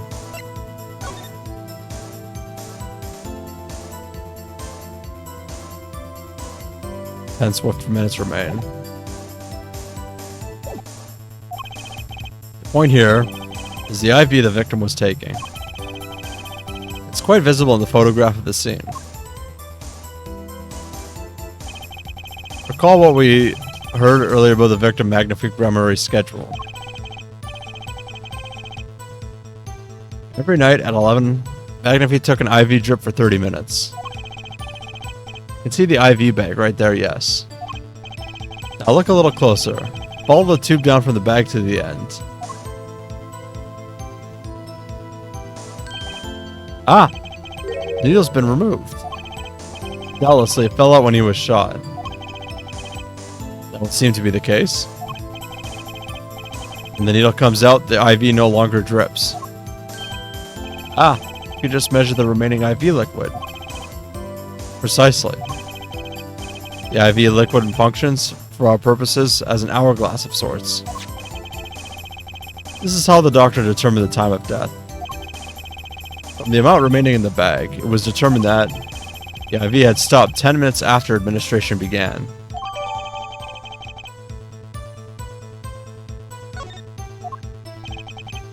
And so it was, when I, Valent, entered the room. 10 minutes had passed since that horrible crime was committed. And this is proof.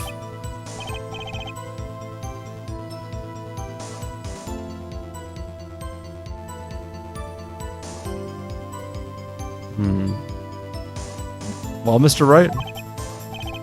Did that seem important?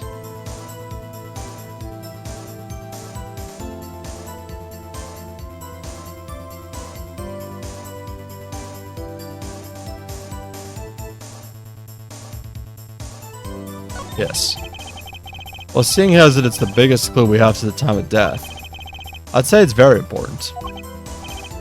Agreed. It'd be hard to imagine a more precise way to determine the time. Behold the power of arithmetic. Very well. The witness will add this to a detail to his testimony. Sometimes the most magical thing of all is the truth. Water of life springs not eternal. The remaining IV liquid proves my innocence.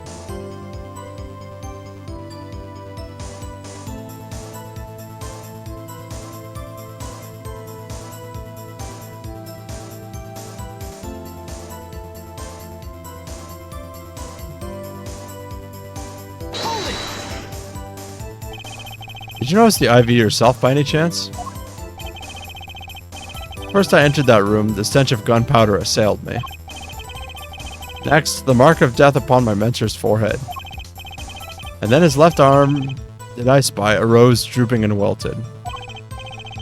Its thorn, the discarded IV needle. Knocked from the vein by the force of the shot, luckily for you. If that IV had not been there, why, you might be a suspect. Indubitably so. I might say it's thanks to my lucky color. Your lucky color?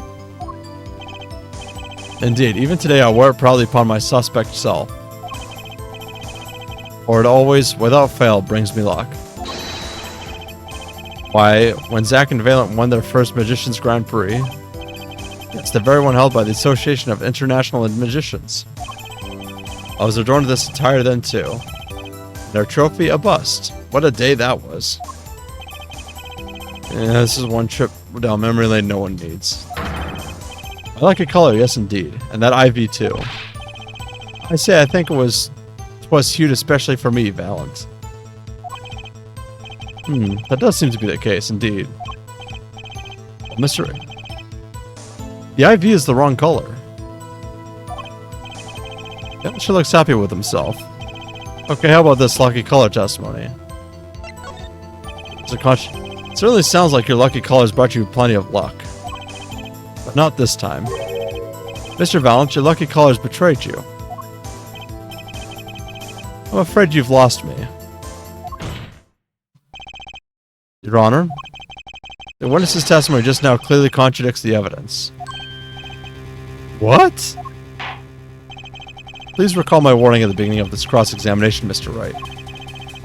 Ace's accusations will be duly penalized. I do hope this latest accusation is well-based. Don't worry, I've got all your bases right here. Very well, let's hear the defense's claim. Where's your evidence that contradicts what Mr. Valance has told us? Yeah, because he says this was yellow.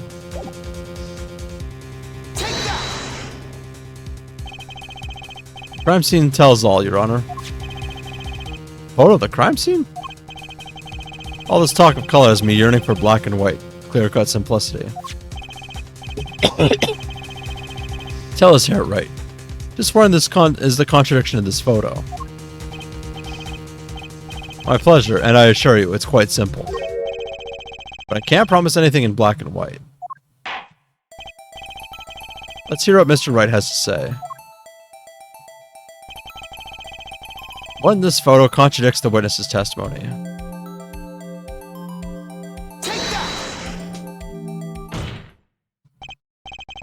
Valiant Gramarye, let's get one thing straight about your lucky color. It's yellow, yes? Kinda takes the mystery out of it, but yes. Something wrong with yellow, Mr. Wright? Yes, there is. Decisively wrong, in fact. Take another look at the photo of the crime scene. What's this? Confusion, doubt, tell us. What do your elderly eyes spy? Even my elderly eyes can see a problem here, Mr. Valance. Look at that IV bag. What is this? What foul magic?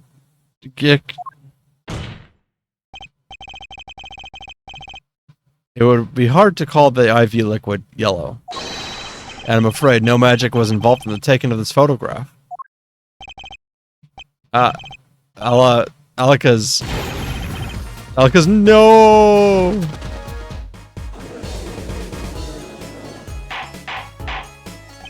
Order, order, order! What does this mean? Objection! This is some kind of mistake. Yes, Prosecutor Gavin. Your witness's mistake.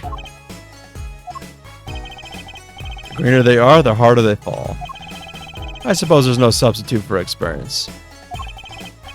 Valiant Gramarye, as you reminded us several times, lucky color is yellow, but the IV is clearly not.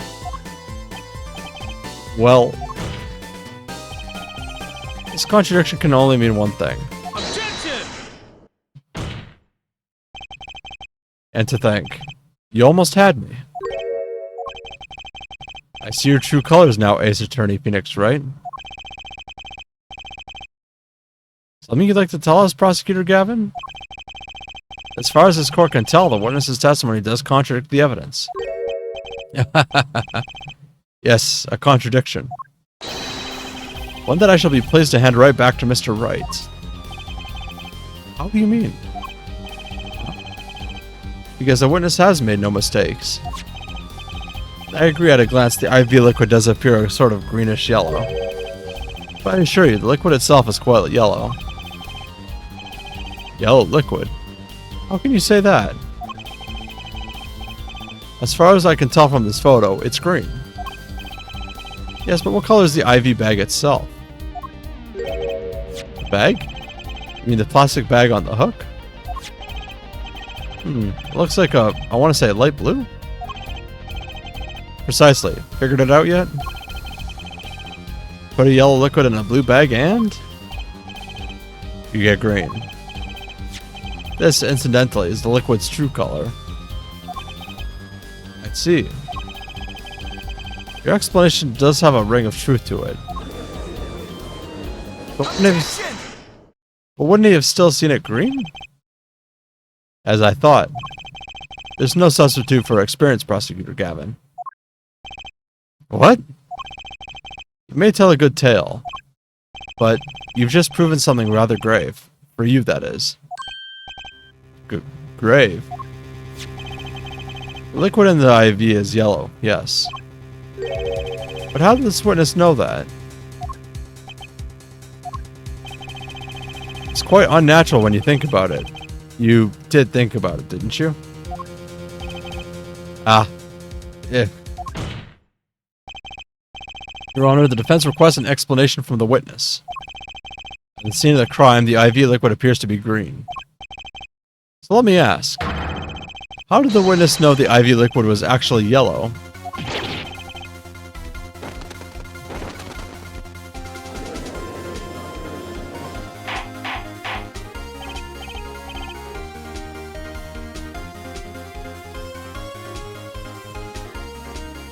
No, Elohim.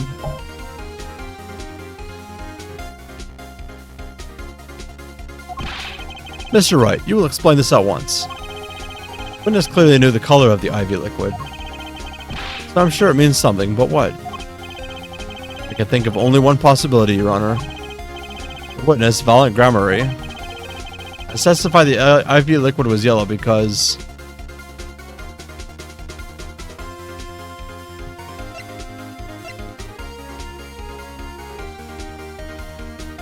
he knew the IV liquid's color.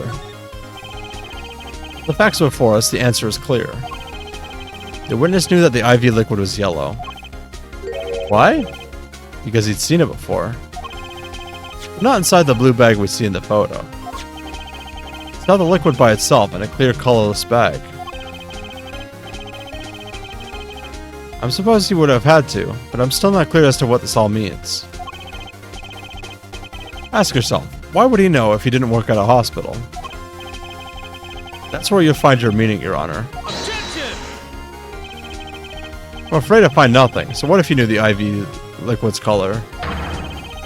Leave the getting excited over absolutely nothing to us teeny bopper fans, yeah? Objection! The IV liquid is the only evidence proving the time of death. 30-minute hourglass with 20 minutes of worth of sand still remaining. Your claim, Prosecutor Gavin. I remember it well. However, there's a critical difference between an hourglass and an IV bag. Wait, I know. An hourglass uses sand, but an IV bag uses liquid. I'm right, right? As much as it pains me to say this, Your Honor, no. Unlike the sands through an hourglass, IV liquid enters through the patient's body. At which point, like magic, it disappears. However, what if the amount of IV liquid had increased? You couldn't tell, could you? After all, there's no way of knowing how much went in. Objection! Let me get this straight here, right? You're saying the witness watered down the victim's IV bag? Not with water, but with IV liquid. That's how you knew the IV liquid is yellow. Now wait. I said wait. How might an amateur such as myself essay to perform such a task? Objection! I'm an amateur too, but I can pour water into a cup. Objection! I'm afraid there's quite a big difference between a cup and an IV bag. Quite. Can you prove our witness is capable of such a feat? He has a point, amateurs. I at least would have some difficulty pouring IV liquid into that bag. You don't need to be an expert to see the look on the witness's face. He added liquid to that IV to throw off the time of death. I tire of these fairy tales lacking evidence. Well, Mr. Wright, any solid evidence to bring us back down to earth? Valiant Gramarye. I'm afraid your magic won't serve you well in a life of crime. Bro pissed in the IV. Oh, Jesus Christ. Yeah, he did, apparently. Might I ask what you're strongly suggesting? Magic relies on props, and props become evidence. Our witness was certainly able to increase the amount of IV liquid in the bag. All he had to do was work a little magic, and the prop was...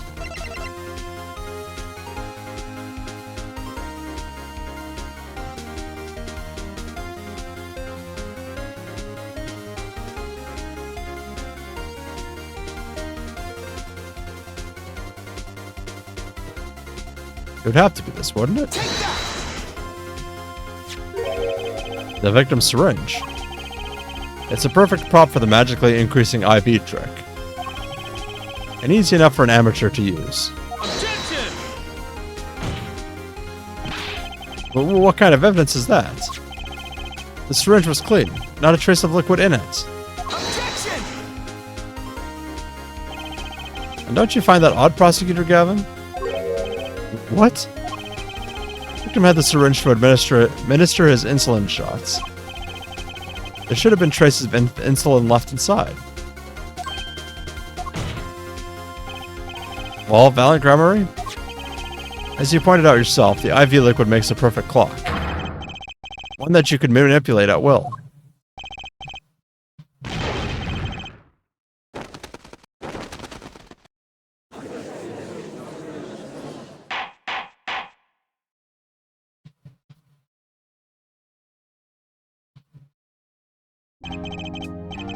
I do believe, well, with this being his first, that the burden of this trial has been a bit too much to bear for Prosecutor Gavin. I'm afraid that, while there is a doubt to the amount of IV liquid in that bag, time of death cannot be proven. And that brings our trial to a close for today. Well, maybe I can squeeze an extra day out of this. I can do with little much needed investigation work. I see there are no objections. Court is adjourned.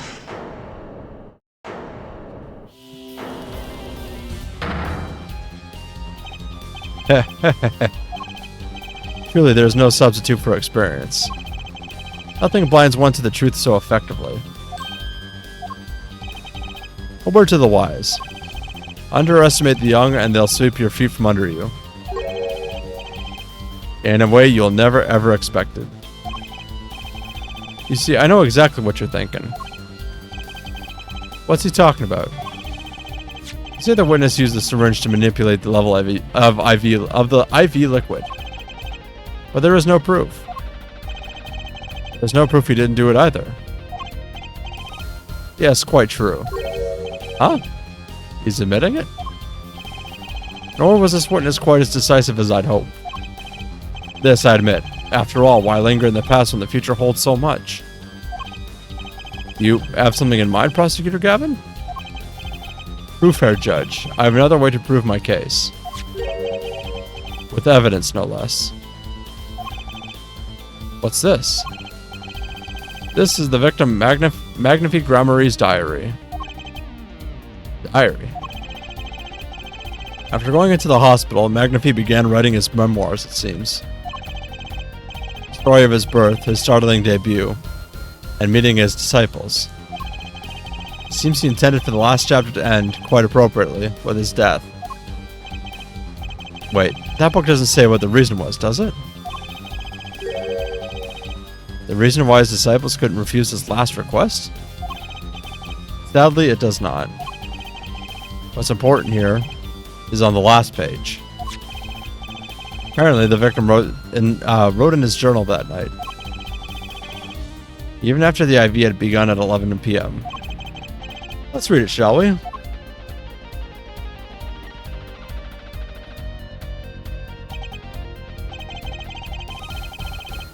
This does appear to have been written just before his death.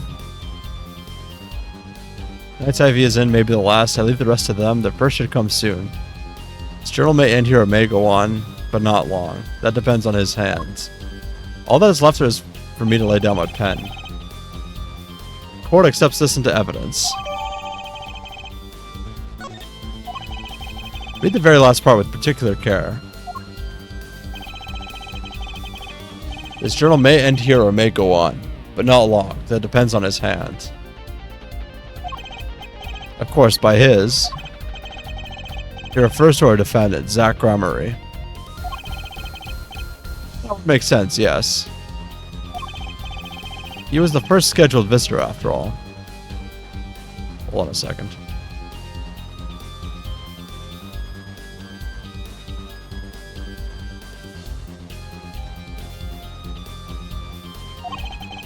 Well, look at what he said before that. This journal may end here, or it may go on. It may go on. Magnifique Gramery intended to write again. That is, if Zach Gramery didn't pull the trigger. I see the defense under us understands the meaning of this. The victim's diary does not go on. It ends. Because Magnifique's life was brought to an end by the defendant, Zach Gramery. Order, order, order!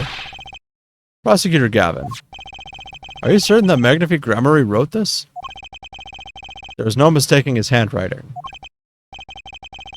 Well, this does seem to be significant. According to this, Magnifique did intend to continue his diary. Yet if his diary ended here, which plainly it did, then the one who pulled the trigger was the first visitor, Zach Gramery. But how do you like me now, hair right? Still too green for your tastes?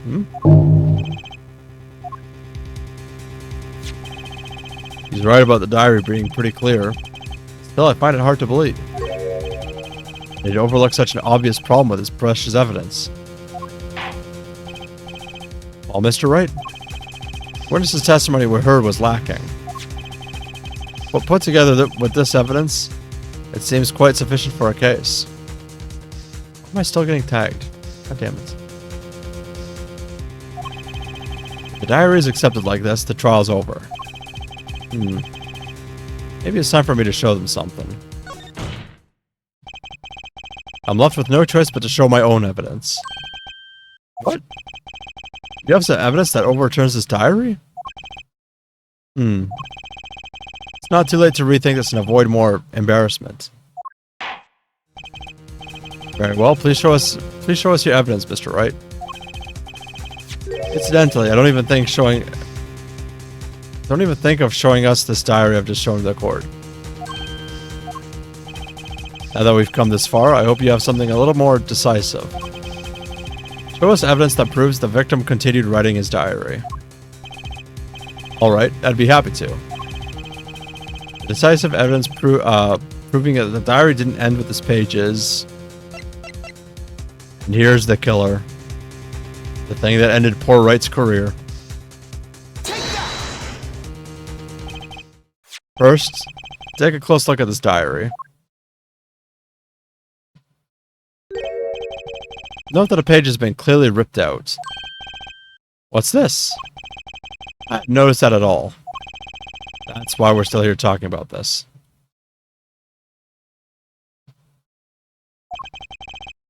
As it just so happens, I have here what I believe to be the missing page. Alaka, I don't believe it. Looking at this page, it's hard to imagine that the first visitor that night shot Magnifique Gramery. That's the defense's position. Wait, let me see that.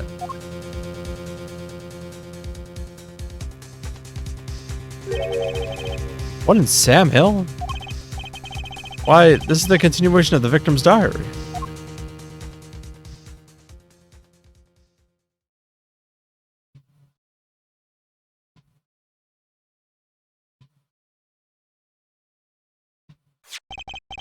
Note the torn edge of the page. There's a perfect match with the torn remains of the last page of Magnifique's diary. Holy shit, if I get tagged on Discord one more time.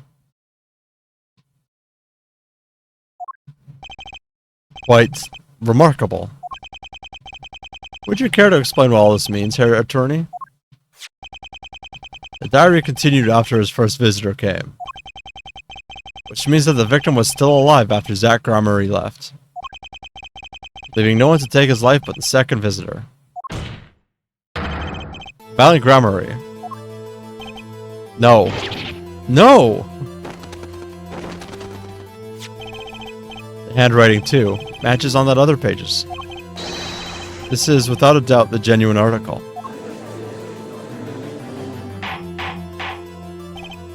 Order, order, order!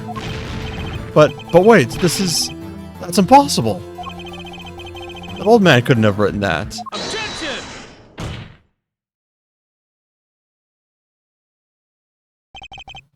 Finally.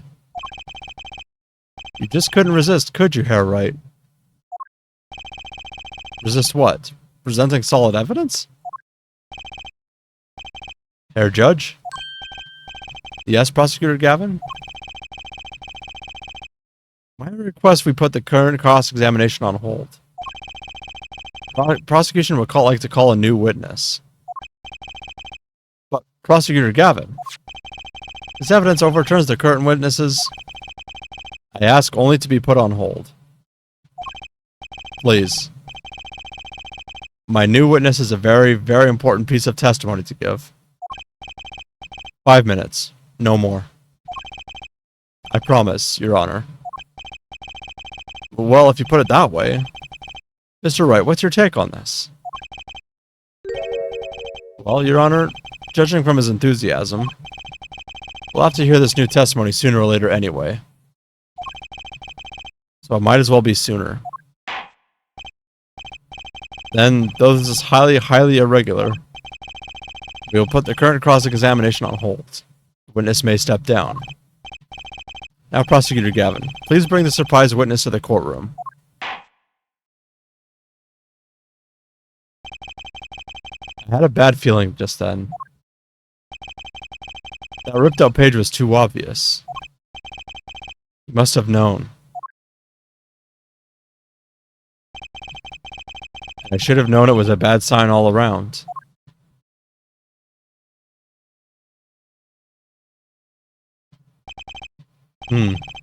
Holding trial with no audience is a first, even for me, Prosecutor Gavin.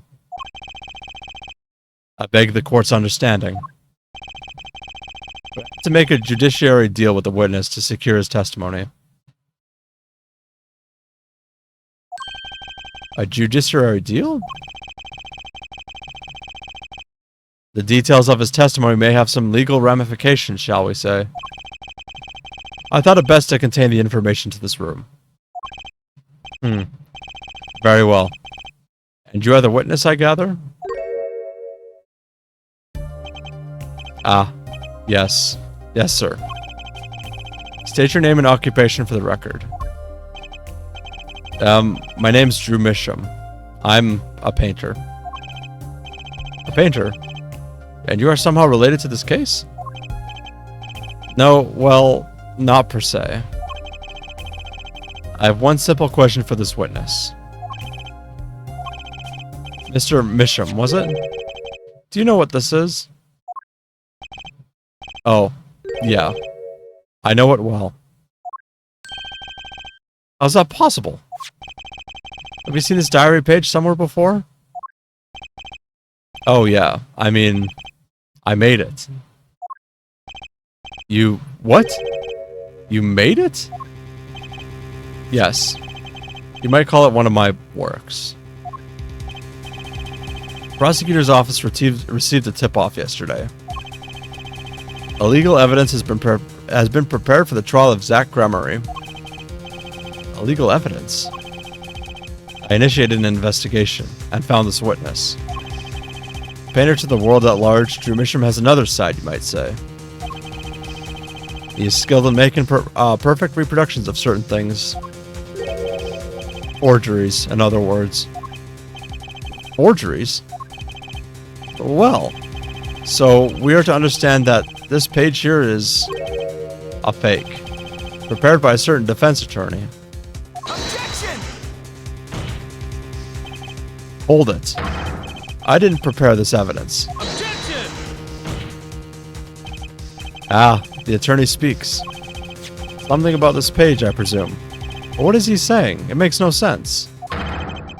After all, it was you who presented this evidence to us, Phoenix Wright. Witness, Mr. Misham, was it? Who requested this forgery? Who was your client? That, I don't know. What? Most of my clients prefer to remain anonymous, even to me. Makes the items they want. I make the items they want and then receive my payment. That's the extent of my contact with them. Objection! But there's no proof this is a fake. It is a fake. Huh? To avoid just this sort of problem, I always put a special mark on my works. I could say without a doubt, this is mine.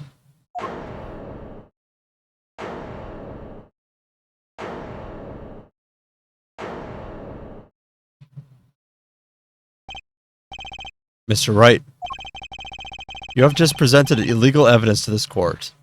My court. It was careless of me. That's all I can say. Oh, old boy. Here. What's this? I don't know, I just got it over there in the hall. They told me to give it to the old boy in the blue suit with the spiky hair. They said it was really important. It was all a trap. A fatal trap. Mr. Wright? Yes. Do you have an explanation for yourself? If I did, would the court hear it? Probably not. Forging evidence is a serious crime. Presenting it in court, a serious mistake. A fatal mistake for an attorney. Fatal too, perhaps, for your client, I fear. Tell me, what kind of defendant relies on forged evidence? The answer is quite clear. A guilty one. Objection! Your Honor, wait. I understand that presenting forged evidence in court is a serious crime. But you cannot hold my client responsible for actions that I undertook as an individual. I'm sorry, Mr. Wright. Your Honor? Another close call, I dare say. If the prosecutor's office hadn't received that hot tip, everything would have gone the way you wanted it to, yeah? I even gave you a chance. Too bad you decided not to think before embarrassing yourself. I see no need for further discussion on this matter. Special witness dismissed.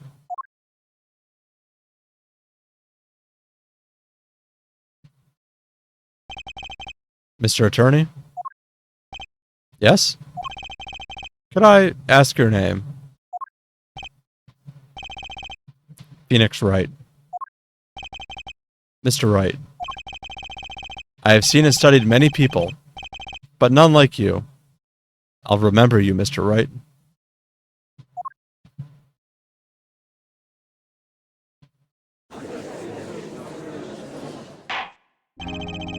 Though I deeply regret having to declare a verdict in this way, this trial is over. You have the right to find a new attorney and make an appeal. However, this court must... Your Honor? Yes, Mr. Zack? There is one thing I wish to make clear. Today, in this courtroom, you cannot declare me guilty. It is impossible. I'm afraid the defendant is quite mistaken.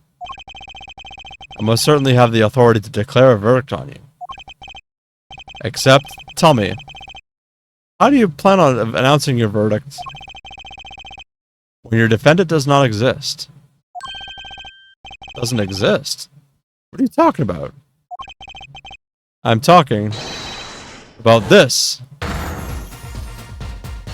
Oh, Mr. Enigmar. The defendant's escaped. Find him, quick. Bail, close all exits from the building. Oh.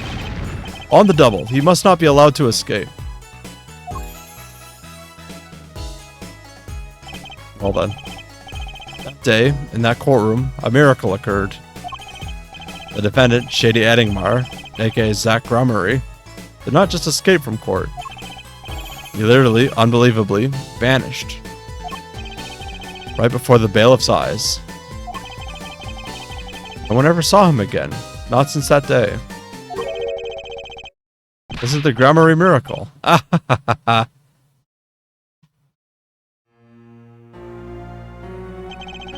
No verdict was declared.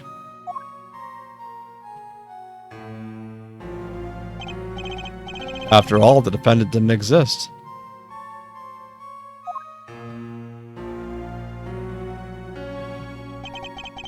That's how it happened.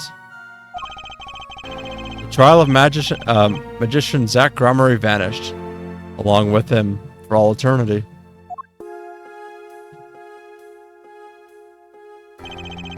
The mysteries that remained behind were all solved, however. But not until 7 years later.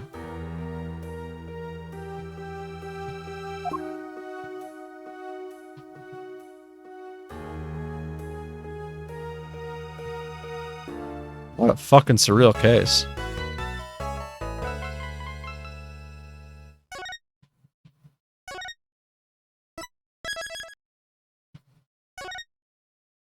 The Mason system.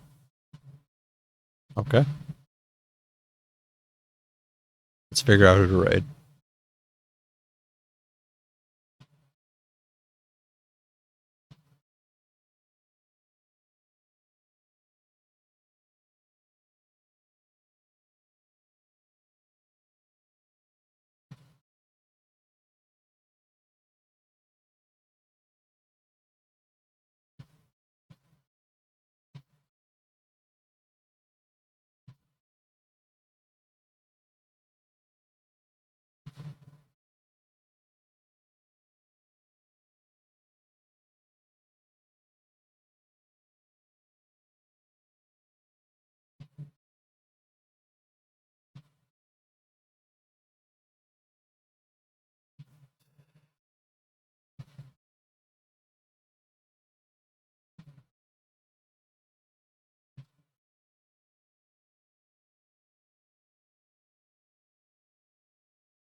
Trying to think of who I want to raid.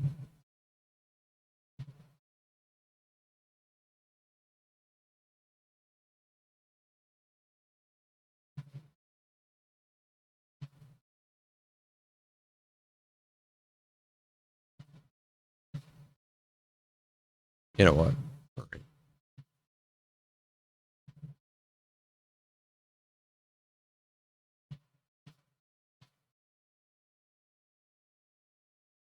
You know, it was a really somber end to the fucking stream. The music always good in these games.